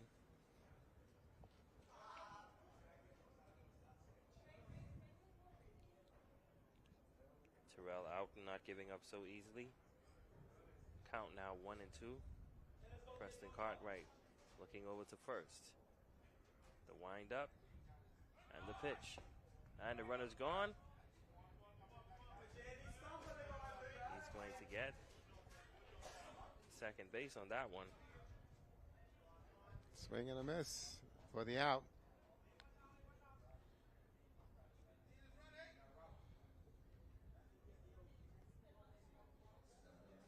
Now, very, very important bat here.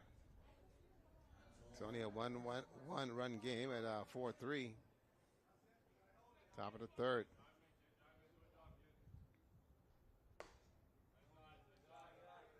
Outside ball.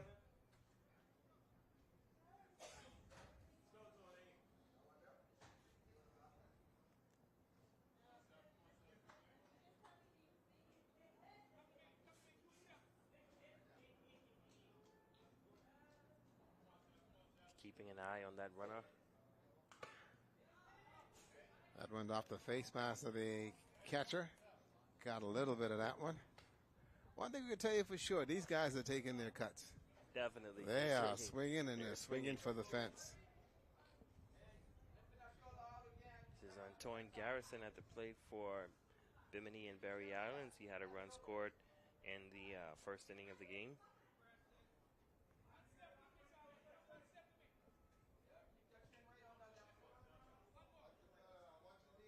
Also was able to get a triple. Pops that one up over to the left side. You get a good view of the parking lot. Very much so. And the swimming pool is out there on the north side. It's the lake. There you go. All we need now is starting blocks. Hey. And we've got a 50-meter pool. Hey.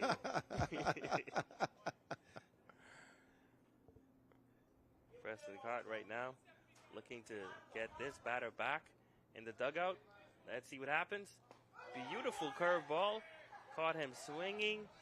And he's happy about that pitch. I tell you. And you can see the smile on the pitcher's face. He knew he got a good one. He really got a good one with that one. Let's take a look at that. There it is. Catcher pointed out, you the man. You the man to throw that. I tell you, he broke it off right on the plate. Absolutely fantastic. Kobe Roll at the plate for Bimini. That one on the inside. He walked off thinking that was too close. Umpire said, I like it.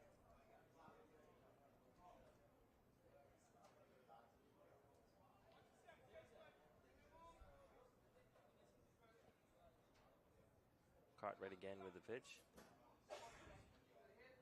Keeping an eye on that runner on second base.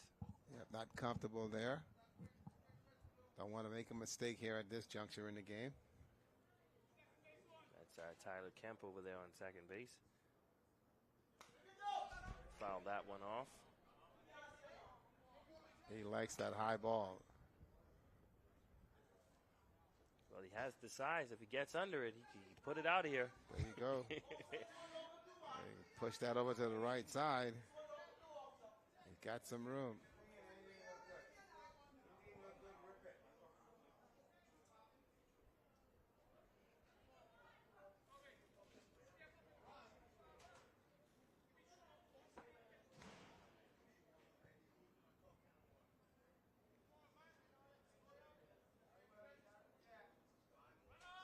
There's the hit.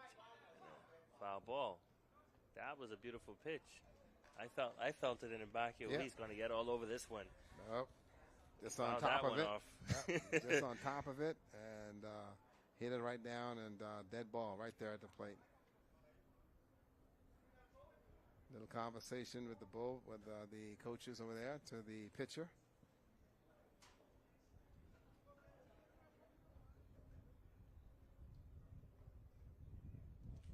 That went low, and Tyler will move over. He was moving slow. Yeah. The catcher was like, hey. It's okay. He's only playing for one out, right? Yeah. Got 2 outs here in the top of the third. Yep, you can save that arm, work on the batter. You work on the batter here. It'll be okay. Kobe Rose still at the batter's box. See what he does. That's a hit back up the middle. Pitcher had to get out of the way on that one, and Tyler Kemp will score.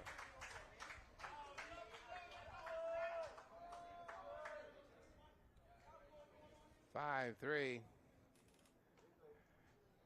Here's a very good pitch. This is a fastball straight down the middle and right back up there. The middle. Pitcher fell off to the left side. Ball got by him out there into center field for the RBI and the base hit.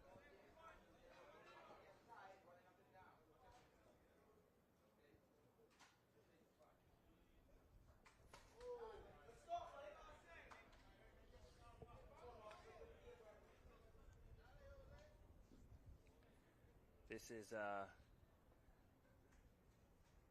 Mr. Alcantara at the plate. Struck out his last time. That one on the outside, but got it. Okay. All right, Mr. Alcantara, you're now seeing what you need to hit. Got to live up to your name. Outside, that's a ball. Outside again. Says, okay. The outside pitch seems to be working. Let's see what I can do. Yep. A little shot from the dugout. Long Island playing for 1. Looking to get out of this inning. A swing and a miss. He was trying to dig that one up. 2-2. Struck out his first time. Looking to get Book a second time. We'll have to change his name after this one. The curveball did not curve. Yep. Got out of the way. Acrobatics there. Yep, but almost hit the bat. Almost hit the bat. Almost hit the bat, man.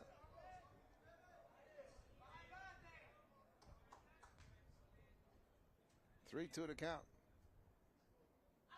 And a swing and a miss. Mr. Preston Cartwright sends him back to the dugout, swinging to retire the side. Bimini still leading this one 5-3.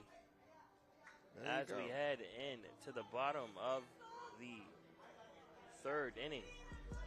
Way outside. Way and nowhere outside. Near. Swung at them, missed at that one. Nowhere near that at all.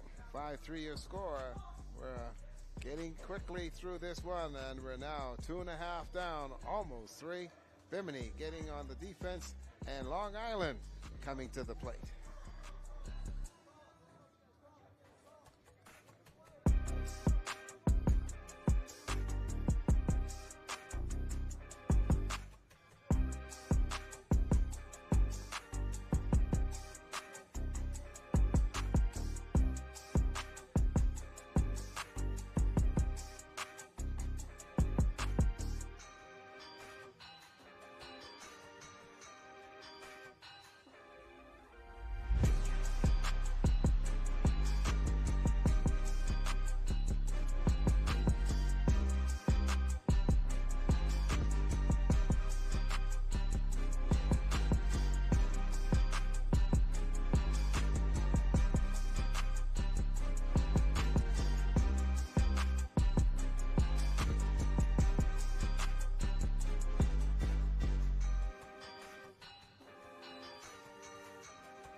Welcome back, everybody, as the fan base here at the beautiful Andre Rogers National Baseball Stadium. It is a 5-3 game. Bimini leading Long Island, bottom of the third inning, and we are back to play here on a hot and sunny Saturday.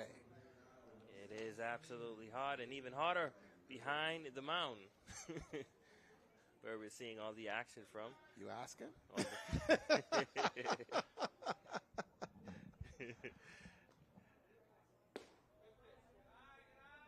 Well, we've seen some pretty good action so far within this game. Two inside the park home runs by both teams to get on the scoreboard early. And, you know, Bimini coming out hot, scoring 3 in the first inning, 1 in the second, and 1 just at the top of the third. Long Island scoring 1 in the first and 2 at the bottom of the second. And one of those was off the inside the park home run by young Jaden Miller. Oh, that's Isaac Fox. Isaac Fox, yep. And this is the Panda, first baseman. The black and white. There you go. Up to the shortstop, and he catches it. One thing about those line drives, it sounds good, but They got to get out of the infield. Got to get out of the infield, man. I tell you, this guy's had a couple of very, very good games. He's had 3 good games so far and played exceptionally well. Had a good one last night and also another one earlier today. There he is, Cartwright. Shot right to the shortstop. And that's going to be the first out here in the bottom of the 3rd inning.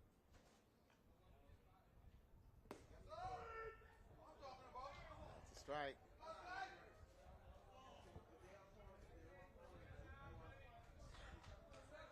This is Rico's personal friend, Pork Chop. Pork Chop. Is that the plate? I haven't seen him all game, but he's hurt. Wow. Pork Chop has been having some fun. Having some fun and playing some pretty good ball so far here for Long Island. I just love his temperament. Nothing rattles him at all. Nothing. He just plays the game for what it's worth and have himself a good time while he's on the field. Great job there, Mr. Cartwright.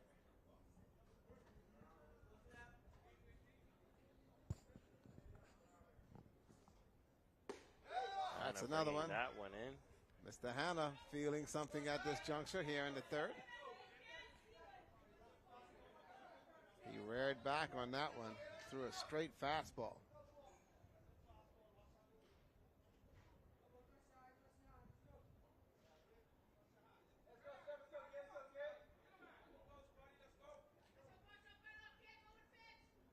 That's the pitch, the hit over to 3rd base. The double check. You see the glove, the 1-2, get set and go. Get him out on first. 90 feet is a long way to go.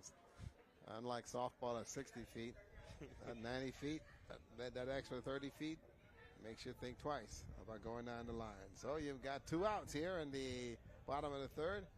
We're still sitting at 5-3. And that will bring up Nathaniel Zervos. He will step to the plate. Looking to bunt. Pulls that one back. Ball.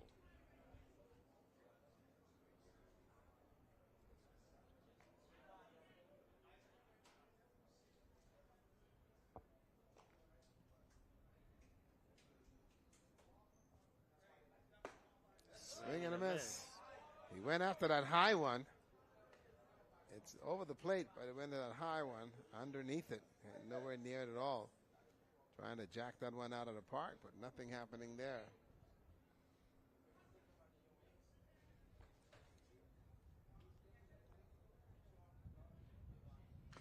Swing and a miss again, but he caught the tip of that one. Tip of that one.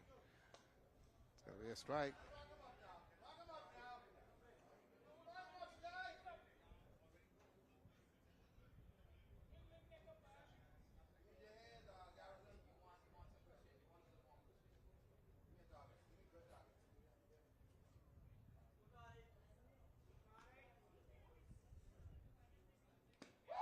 On the inside.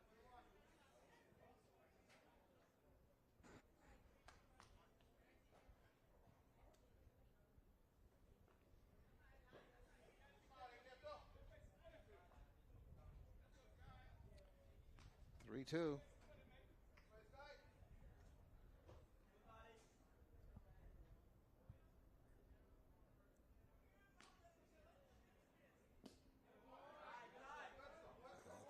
We're reaching that the problematic inning for most of the pitching that we've we had a seen. 3rd inning. 3rd inning. 3rd inning hiccups. Young Hanna's got 2 out here. He just needs a 1. He can get to the dugout and get something cool to drink. Here goes the pitch. And got him. The shortstop will field that one. The throw will be safe. Nathaniel Zervos will get on the bag of that one on first base. That's it.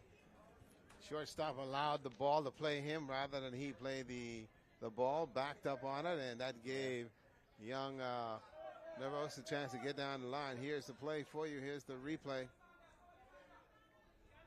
Right down the line, and he's drawing the First baseman off the bag.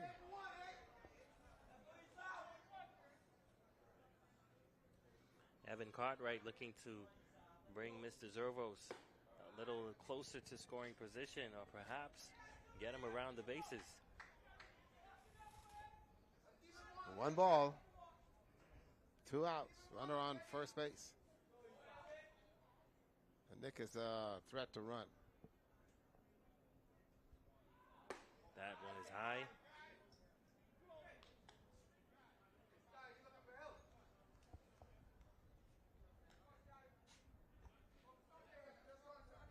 Two outs, your count at home. Yeah. Found the plate there on that one. What you're looking for. At his last at bat, he was sent to the base on balls. But now, looking to get something on with a hit.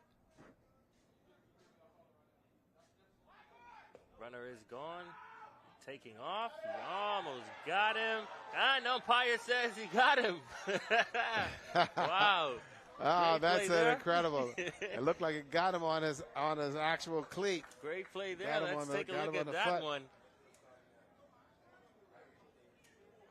Here we go. A great throw by. Yeah, he got him on the leg. Definitely got him. Beautiful play there. Got him right on the shoe, and he's out. He's a little bit too tall. He was too stretched out too long.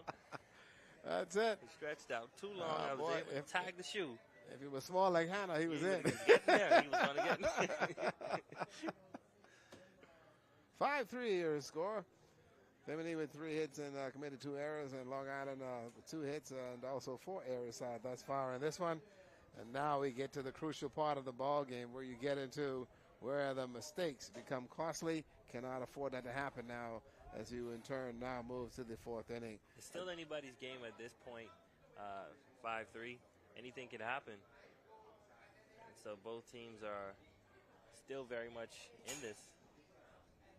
They've got to be smart now. And so there's also a pitching change. Like a pitching change here. For Long Island. And so now they're looking for some fresh arms. Let's see how that's all worked out.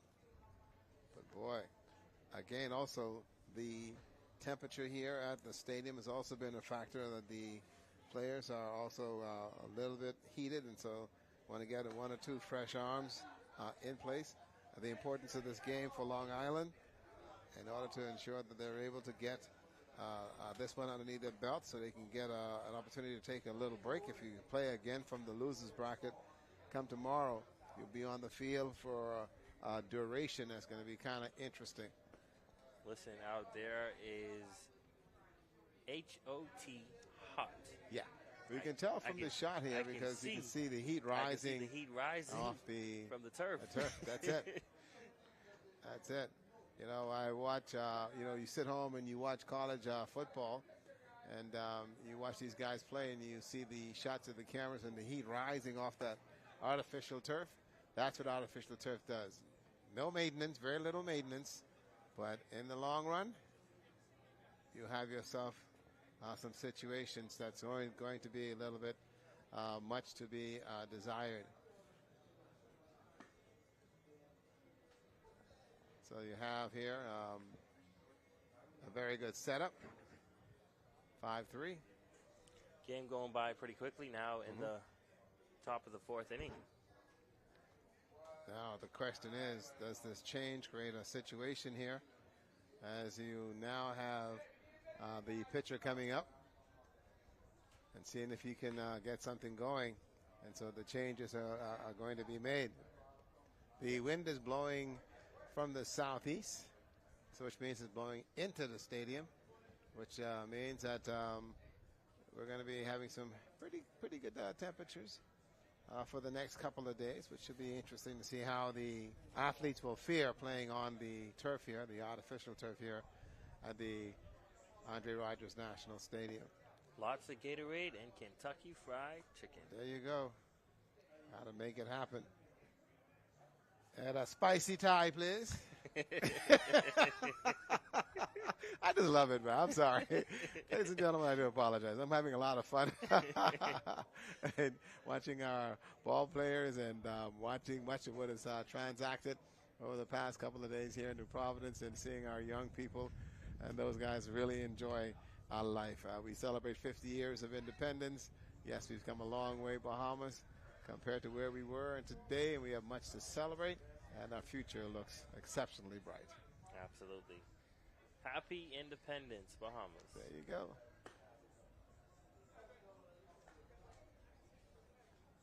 Okay, so they've got the infield set, and all the batters are now in place. They need a third base coach. There you go. First base coach is in place. Down in the dugout is, down in the bullpen is Abaco getting loose. They will be playing Grand Bahama shortly. That's the price you pay for losing or being in the losers bracket.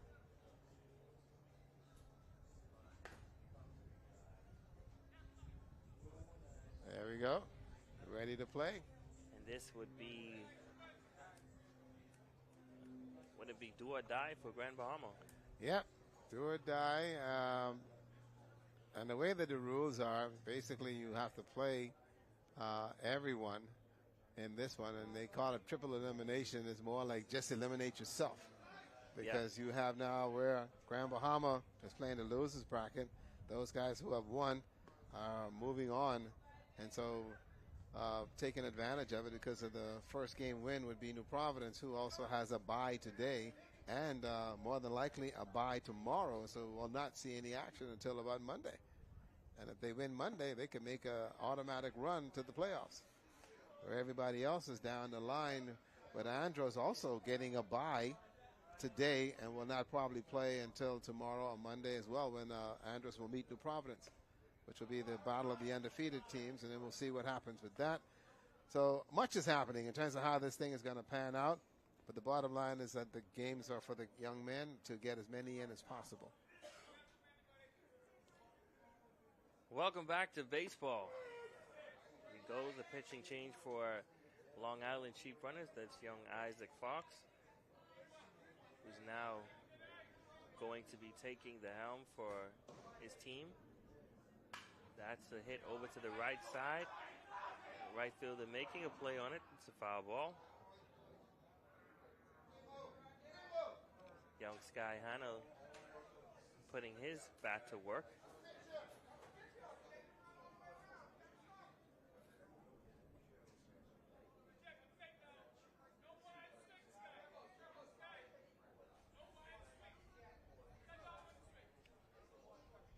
Coach giving him some advice there. No wide swings. Keep everything tightly tucked. Get the turn on that ball. Fox with the pitch. That one is low on the inside, and he will take first base.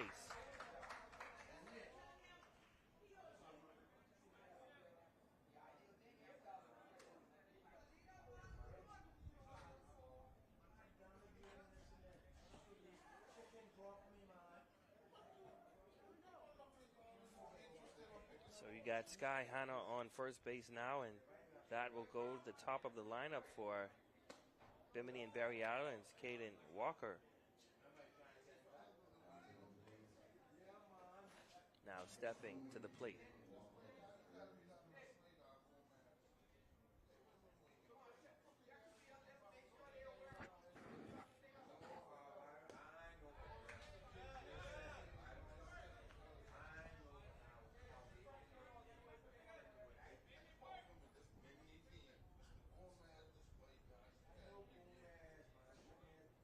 The pitch.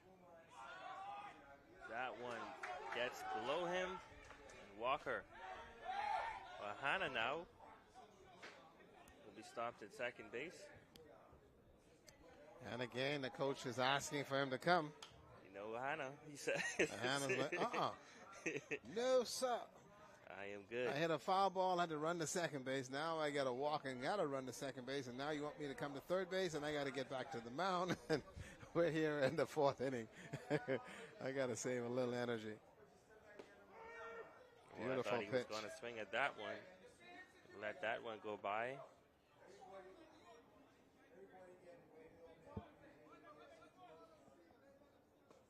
That one low on the inside.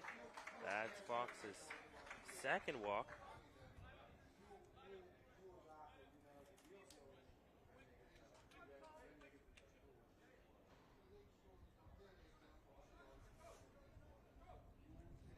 Max Gomez stepping to the plate at the inside the park home run in the first inning. Got to be careful with this guy. He can really turn the bat. You know who's having a fit today? Jeff Davis.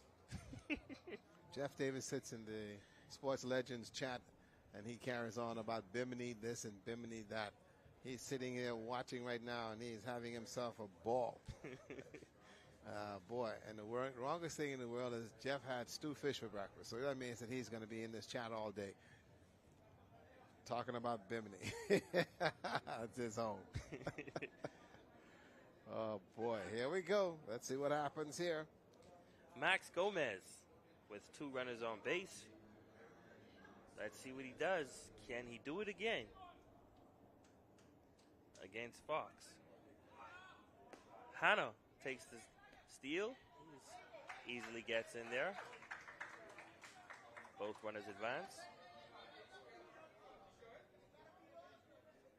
Heads up ball playing there by the Marlins of Bimini and the Berry Islands.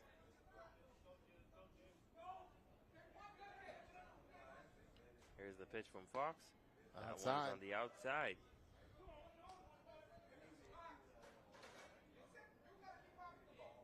There we go.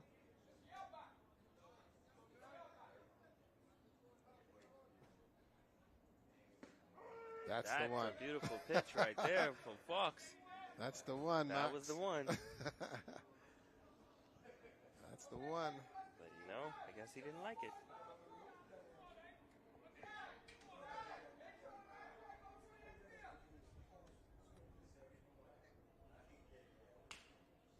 Dug that one up on the turf. The play at home plate is not good. Hannah will score. Here comes Walker. He also will score. And Gomez will get the triple and got him on it. Umpire says he's not safe. He's out of there. 2-run score for Bimini Berry Islands. Here we go. Here's that replay for you. Should tell you, boy, here we go. This one here to throw it home. That's way off the mark. Pitcher does not go to cover home plate. And so the run will score. And again, boy, trying to get to third base. Umpire right there, and he calls the out. Tack on 2 more for Bimini Marlins.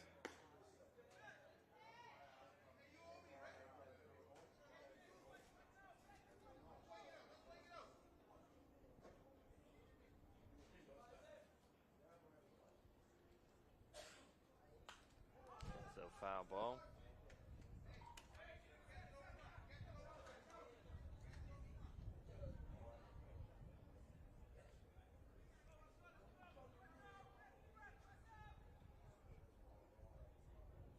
Now, yes, becomes a unique situation here for Long Island now. They're going to have to get off this field and get to the offensive side of things and try to see if they can muster some runs.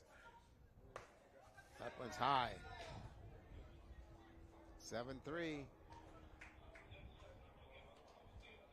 1-1.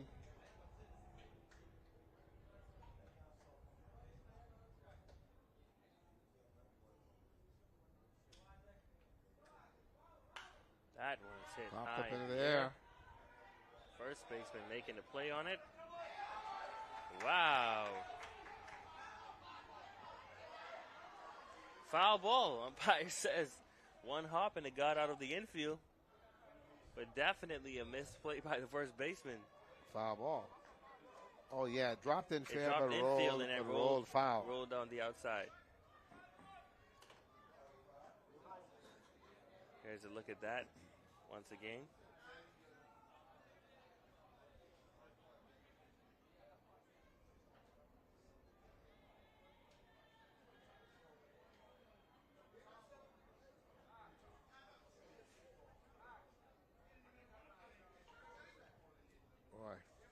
Now here's a good one for you, because you had where the first baseman, our boy Porkchop, may have actually twisted a knee or something as he went after that one, but you see him going after the ball. Okay, it hits, and it goes foul. The catcher is in foul territory. That is absolutely correct. That is a foul ball. Not touched by the first baseman.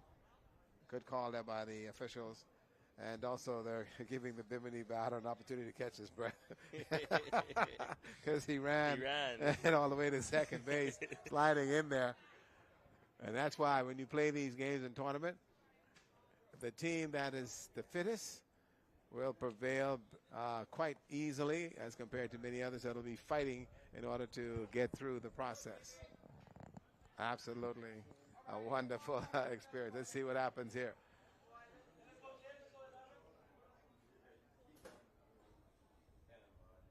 That one's lifted high into center field. The center fielder making a play on it, and he catches it. What a great catch. A diving catch. Beautiful catch there. I'll tell you, that's what you call laying it out, laying it on the line. That's young Trey Fowler out there making a play on the pop fly in the center field. Here he goes. Great catch, perhaps the best I've seen since the start of this tournament. There you go. Great catch there. Boy. That was a major league one right there. Yeah, got a taste of the turf. Diving like that, got a taste of the turf.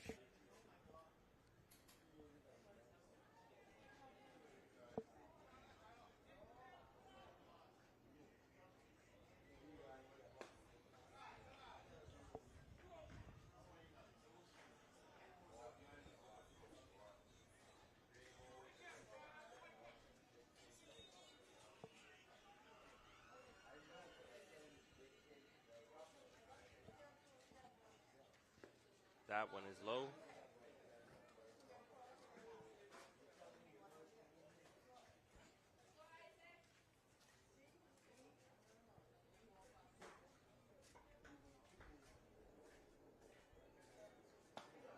That one on the inside.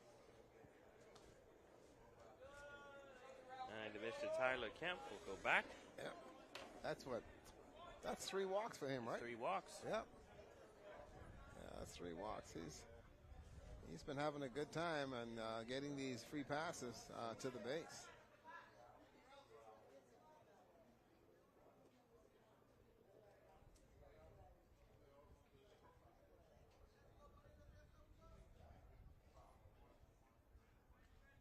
Looking to make something happen here. Going to be on the outside. Terrell Outen in the batter's box for Bimini and Barry Islands. Tyler Kemp on first base. These two been having a time on the bases today.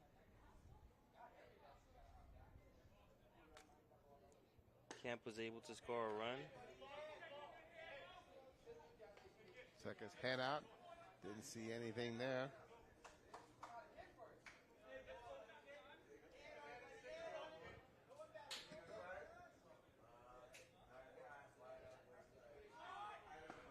There he goes, the runner. Umpire says he's out of there. He's not giving up easily on that second base call. No, he thought he actually beat it. You make the call at home, okay? Here we go. Here we go. The throw. I don't know, Rick. No, yeah, they got him. Sorry, big fella. You're out. Sorry, big fella. You're out. Get ready to play defense. So we are at the midway point here on the 3.5 innings of play. It is a 7-3 game with Bimini leading Long Island. And much will happen in this one. Let's take a quick break, and when we come back, Long Island will come out and try to cut back into that lead of Bimini.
bottom of the fourth inning. Right now, it is a 7-3 game with Long Island now trying to see if they can get those runs back that they issued at the top of this one.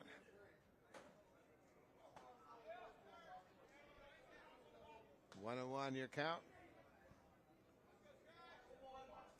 1-1. And I'll tell you what, this one is far from over, folks. Coming up after this is going to be none other than Grand Bahama and Abaco. That's the Battle of the North. There you go. As we had yesterday. Yeah. And see him again today. That's how the losers bracket works. I think Grand Bahama came out on top of that one. 8-1 was the score? 8-0. 8-0. Try to give him one. Try to give him one. We all did. We all did.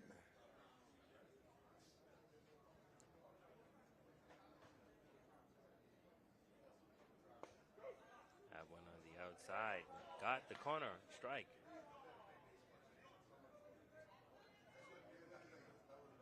And now the coach over there on first base is trying to kick some turf, but ain't nothing happening there. That bugger is glued down. That's high, and he'll get a free pass. So Long Island now putting runners on base. Young Mr. Hanna unable to find the strike zone there. That's the second time Mr. Cartwright has been walked. He was walked in the second inning as well based on balls. And now we have Aaron Knowles stepping to the plate for Long Island Sheep Runners.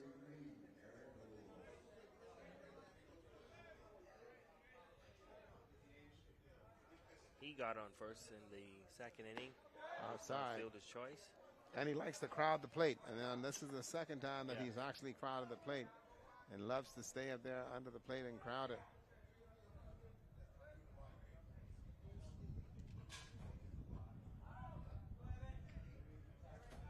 Stepped off. Make the runner go back. I tell you now, the food is coming out.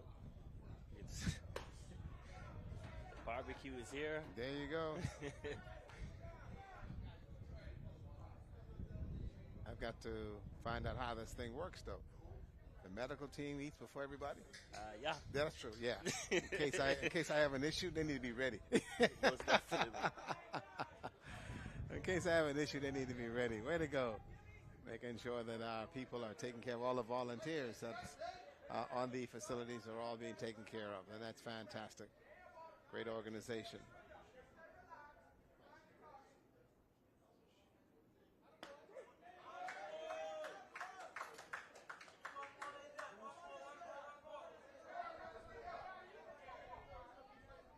That one, the batter is calling questionable. Umpires is saying 3-2.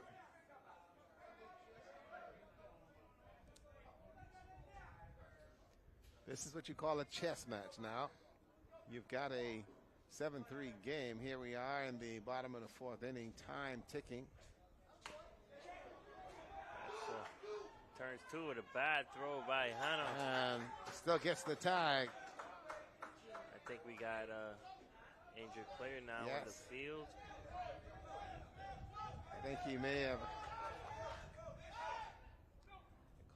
have extended himself, and so medical officials now to walk over there and see what's happening. Double check. I think what he did is when he absolutely stretched out in order to make the tag, he may have slid a little bit and been off balance, come down awkward. Here's the ball to the first baseman. Here's the throw. Oh, okay. Okay, he got the slide. I think that's the slide. He got him right. Right. I think he got picked on that left. Right. And yeah, so that's the foot there. There you go. That may have pulled him a little bit, and so he wants to check that leg. I think for insurance purposes, may have to end up having a substitute. You don't want to take any chances There you go. Yep. It's that left leg. Again, the runner sliding in. Ben Costa, let's see if he's able to walk it off. Yep, he's limping a little bit. This is not the place to play a hero. If you're not sure, take your time, take your time, take your time. Make sure you're okay before you can go back to your defensive position. Okay. Get some water. Yep. It's the water. Yeah. I've learned that, especially when you play rugby, they have miracle water. Because you get socked in rugby and they bring the water out and all of a sudden you jump up and you keep going. It's got to be the water. That's Terrell Outen out there on the second base. He's going to stay in the game. He wants to play. There you go.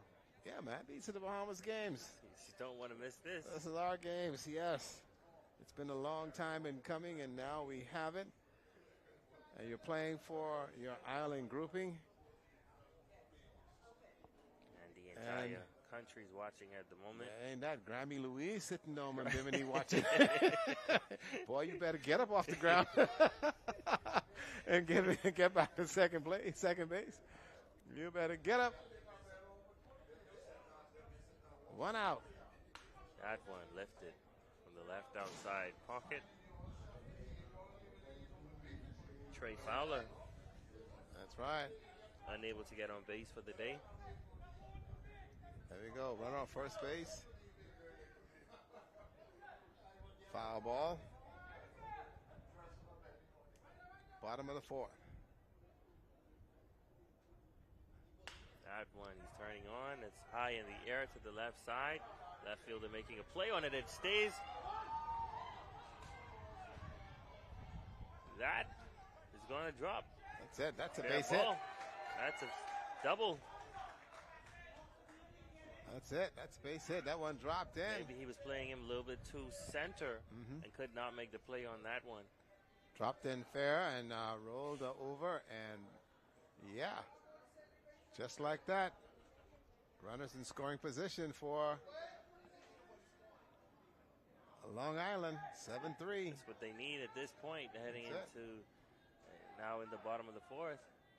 Yeah, they needed that. Here it is, a little fly ball here to the left side. Left fielder's coming. Running, but it was just a little bit too far from him, unable to make the play on that one. Too far, but didn't give up the score, but he did give up the extra base.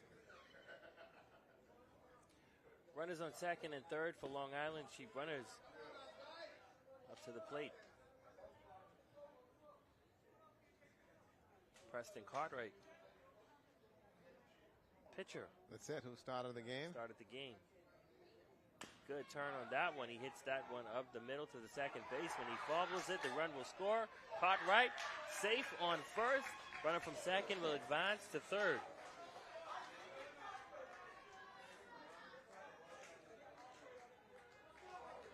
There we go.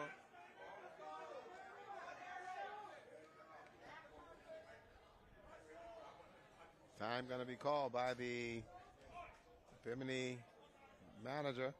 He wants to talk this over.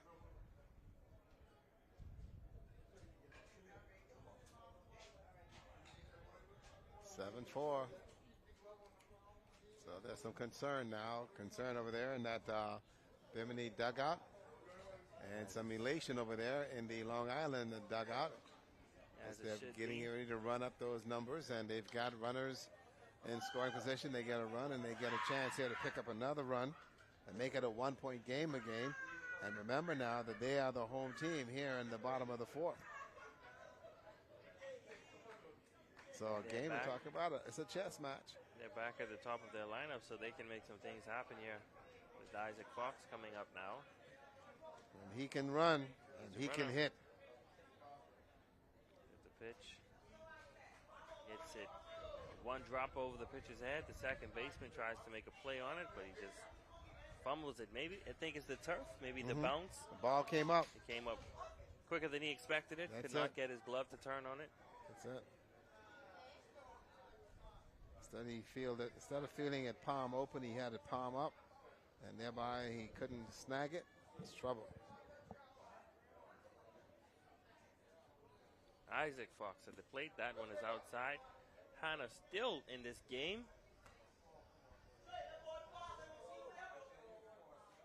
Runners at the corner.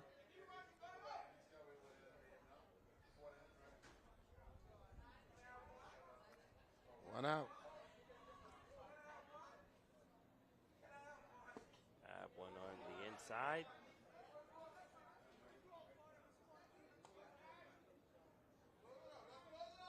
Balls and strikes called by the umpire. Pitchers pitch.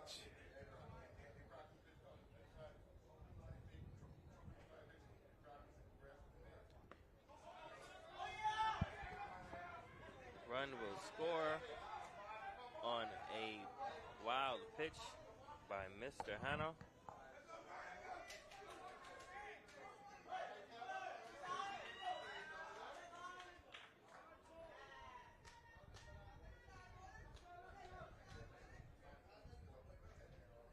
So the comment you asked about Mr. Hanna, whether he was on there a little bit too long, that may be the case. That may be the case. Here's what That one happened hit the here. ground, got to the fence. Here's the run will score. So Long Island gave up 2 and they got 2 back. So now we're back to a 1-run game. That's Trey Fowler playing heads up ball, getting home on that plate to score for the Sheep Runners. Having a little chat with Hanna now. You think he's going to pull him at this point? Or? Yep, they're going to make a little switch. Bring in the shortstop. Shortstop will come to the mound.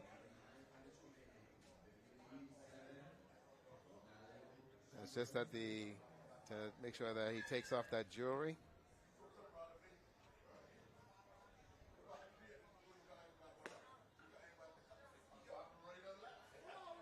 That's what tournament play is. Everybody has got to pitch. Everybody's got to be able to pitch. If just one inning, you got to be able to pitch. Got to be able to pitch. That's it. Just one inning. That's what utility players, that's what you like to have on your team. That's what you want. Just don't want a player that can play just one position. You got to be able to play multi-positions and be able to contribute to the team effort. And we're seeing that now. You know, back when I played, I was a third baseman. If you needed me at short, I did short. Could have put me on first, I would do that as well, and I pitched. That's it. You played all the positions. All the positions. Man, you're a pretty good ball player. You know, Google. Yep. When I played an outfield and then the dugout. I can play center, left, and right. That's it. And I'm in the dugout. Anything you want me to do in the dugout? That's it. I can pick up every bat that you got. I'm not playing on the infield. No, sir. I've seen you in softball. I believe you. No, sir. I know my limitations. I know my limitations. There's no way in the world. I tell you, my history says it all. I'm staying out there where the grass is green, out in the field, left, right, and center. I'm not coming inside. I'm not going to have anything to do with the inside. Leave that exactly where it is. One of the reasons why I gave up baseball many years ago. There is no way in the world you're going to put me at second base. No. Went to Bimini, played second base, turned to double play, and that was the end of my career. That was your play. That was the end it. of your play. That was it. That was it. Got off the field, went and sat down, and didn't have to worry about playing anymore until I came back home. One double play, unassisted. That was it. Here we go. Isaac Fox leading off things for the Sheep Runners.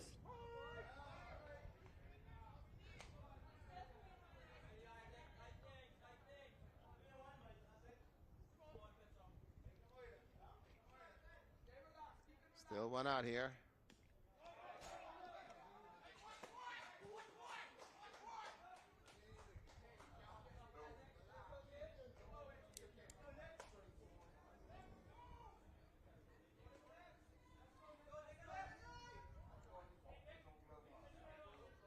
Golden opportunity here for Nicholas to make something happen. Zervos.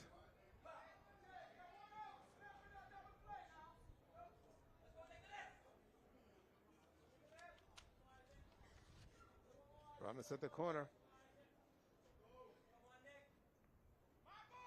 And gone as the runner stands up on that one to advance to second base. And the runner goes to third.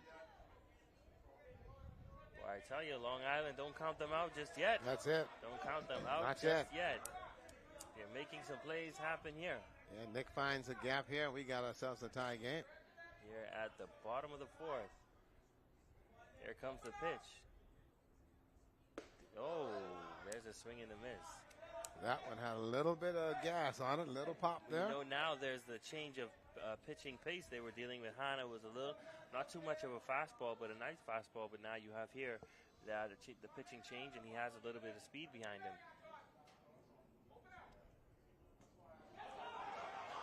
And here comes, he's going home. The catcher is not moving quick enough, and the run will score. It's a one-run game. Preston Cartwright scoring that run for Long Island Chief Runners. Boy, that one got away. Skirted all the way to the fence. That's what you call lackluster play. Didn't block it up. As you can see, he didn't quite know which way to go. And Cartwright saw it and made a play on that and easily got in for a score. And we've got ourselves a one-run game, 7-6 here, and the tying run is on third base. Bimini playing for two. That is a good swing, and he fouls that one off to the backside.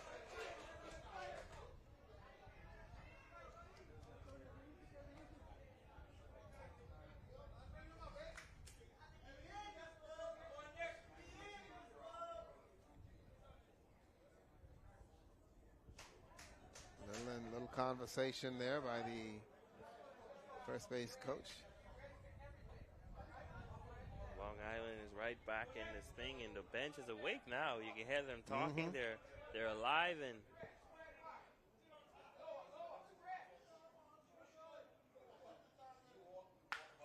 shot down the left field side. The umpire says it's fair. Run will score, and Long Island ties it up. Zerbos with a double and an RBI. There you go. And Long Island is back in it. Isaac Fox scores the tying run to get back in this thing. And Bimini finding themselves in some problems here in the top of the fifth inning. There's that pitch. That one curved to the inside. He stayed with it, hit it down the left side of the field. Got past the third baseman into left field and brought that run home. Isaac Fox able to score that tying run for Long Island. He's excited. The whole team is up now. We're tied at 7. And 1 out. Yep, tied at 7, 1 out.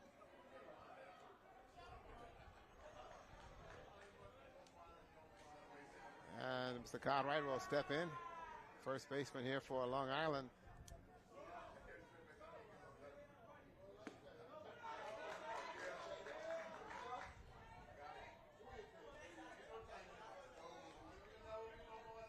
That's a ball. Bottom of the fourth. Ooh, Swing and a miss. Swing. Count now goes to 1-1. This is Pot Chop looking to turn on this one. That's it. 1-1 is the count.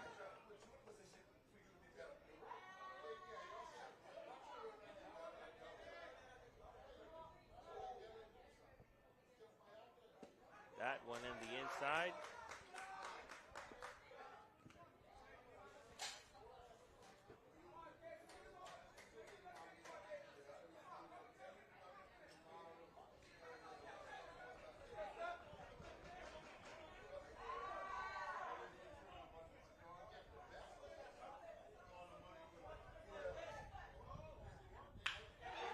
Hit between the gap of the third base and shortstop, and Zerbos is on the way home, and he scores the slide.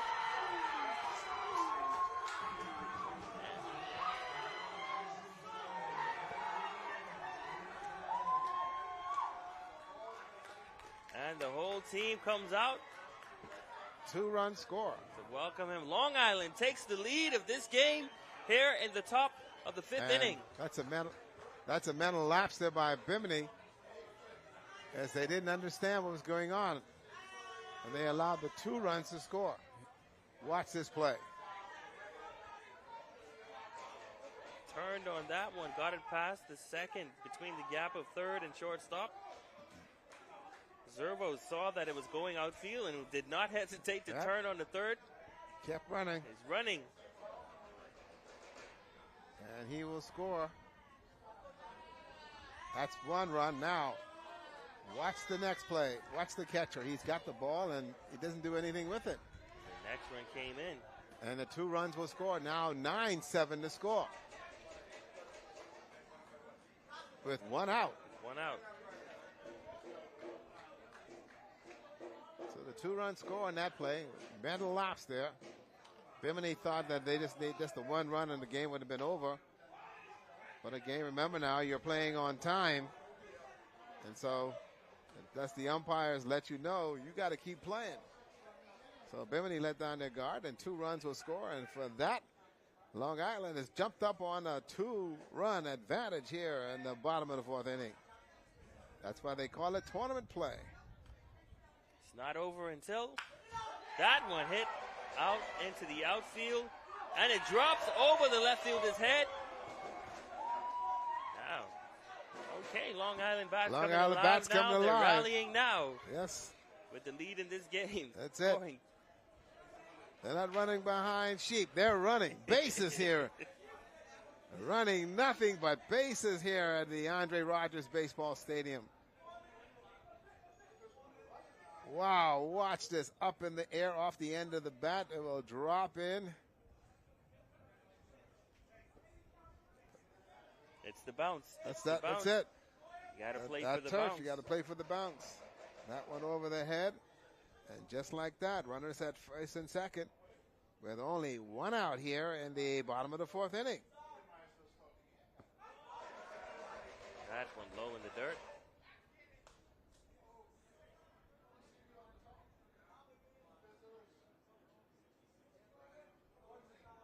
(9-7). Bimini looking to go winless. 0-2. That's a strike. Long Island looking to move to 2-1.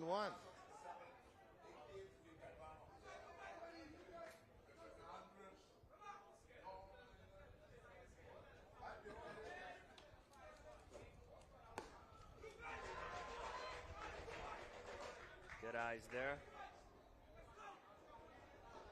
by Evan Cartwright.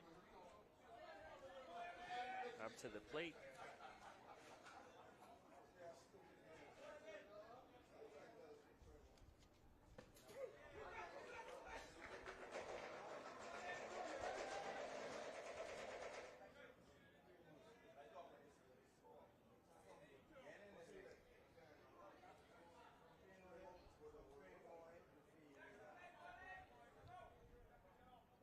And welcome for those of you that are just joining us.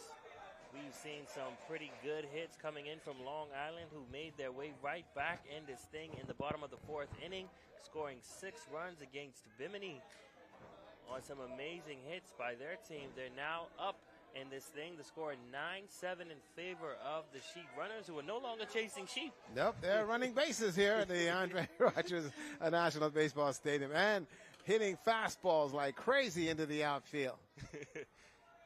2 runners on base now. Bimini desperately needs to get out of this inning, playing for 1.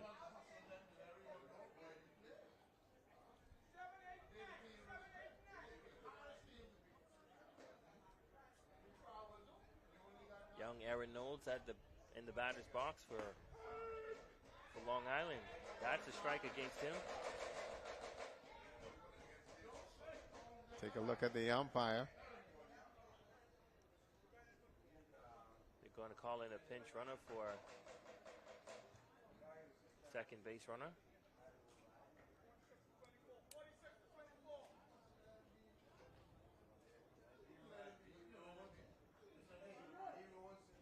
But him in the game to run. Is that an indication? He's tying up his making sure he has his gloves on properly. Yep. You got to watch him 1 second now. They're playing for one. He may just. That's a good pitch. A strike against Aaron Knowles.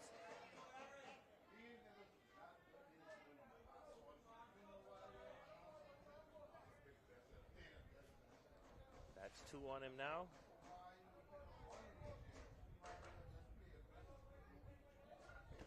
And he just tipped that one off, but And got him.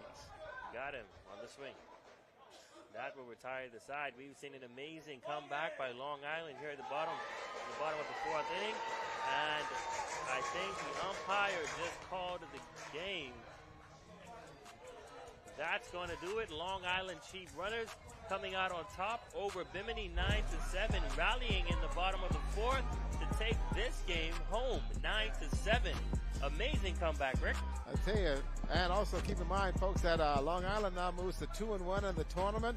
They're sitting in a very good position, which means that they now can move over into the winners bracket, and so they get a chance to get a day off. Bimini now falling as not won a game. They fall now to 0-2, so they find themselves in a catch-23 situation where they're going to have to see how best they're going to be able to get out of the hole that they have actually driven for themselves.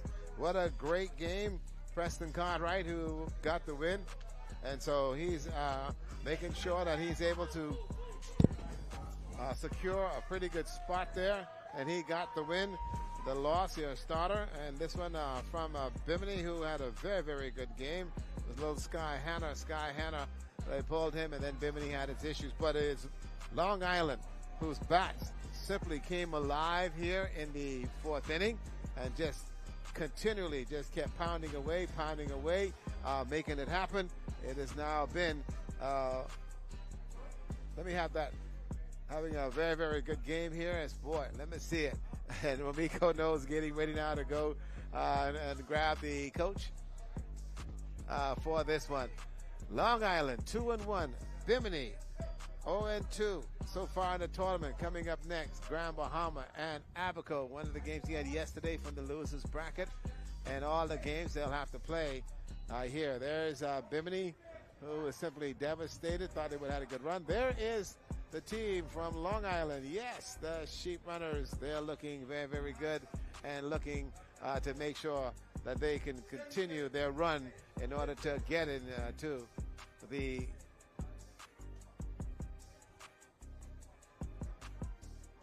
playoffs.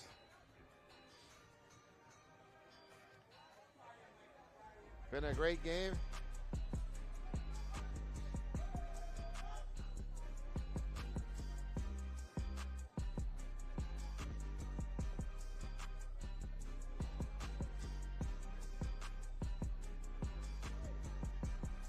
So Bimini now will have to work on some things. Let me tell you that Long Island looked very, very good in this one. Again, making some things happen. Let's go down to Ramiko Knowles, who's standing by with the coach from Long Island. Yes, the Sheep Runners are 2-1 and looking good in the Bahamas games. Take it away, Miko. That's right, Rick. The Sheep Runners coming back in the bottom of the 4th inning with a rally to take the game 9-7. Coach Wells, I know you saw this game. It was an amazing comeback. Tell us about it. Hey, the guys, proud of them. They never gave up.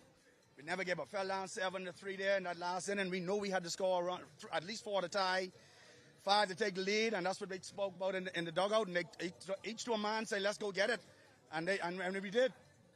What was the mindset coming into this game? Well, we know we were at our backs against the wall. We lost earlier to Nassau earlier this morning, late last night. So we had to come in and get a win. So this put us at 2-1 in the tournament. Hey, I'll take it. And that rally was amazing. I know I saw the whole dugout come alive, and then the umpire called the game, and everybody came out. I know that was an amazing feeling for you guys. Well, we almost lost it there. The guys ran on. They thought the game was over when on a walk-off, and we still had time left. So I had to get them back on, and a good thing that the defensive team wasn't paying attention. We had to get them back on. But you know what they say in Long Island, right? Hog head, tell the dog dead. Well, there you go. Coach Wells pulling away with the win over Bimini and Berry Islands. Congratulations, man. We look forward to seeing you guys in the next round. And that's it. Rick, it's all happening here on the field at the National Stadium. Of course, you know, Grand Bahama is coming up next against Abaco. That's going to be an exciting matchup. Grand Bahama losing that one earlier, and now having to lose. If they lose this one, you know, that's it. As you said, the Skinny Ladies sings for them, and they'll be headed back home. We'll be capturing that action. It's all happening here at the Andre Rogers National Baseball Stadium for the 6th edition of the Bahamas Games. Back to you.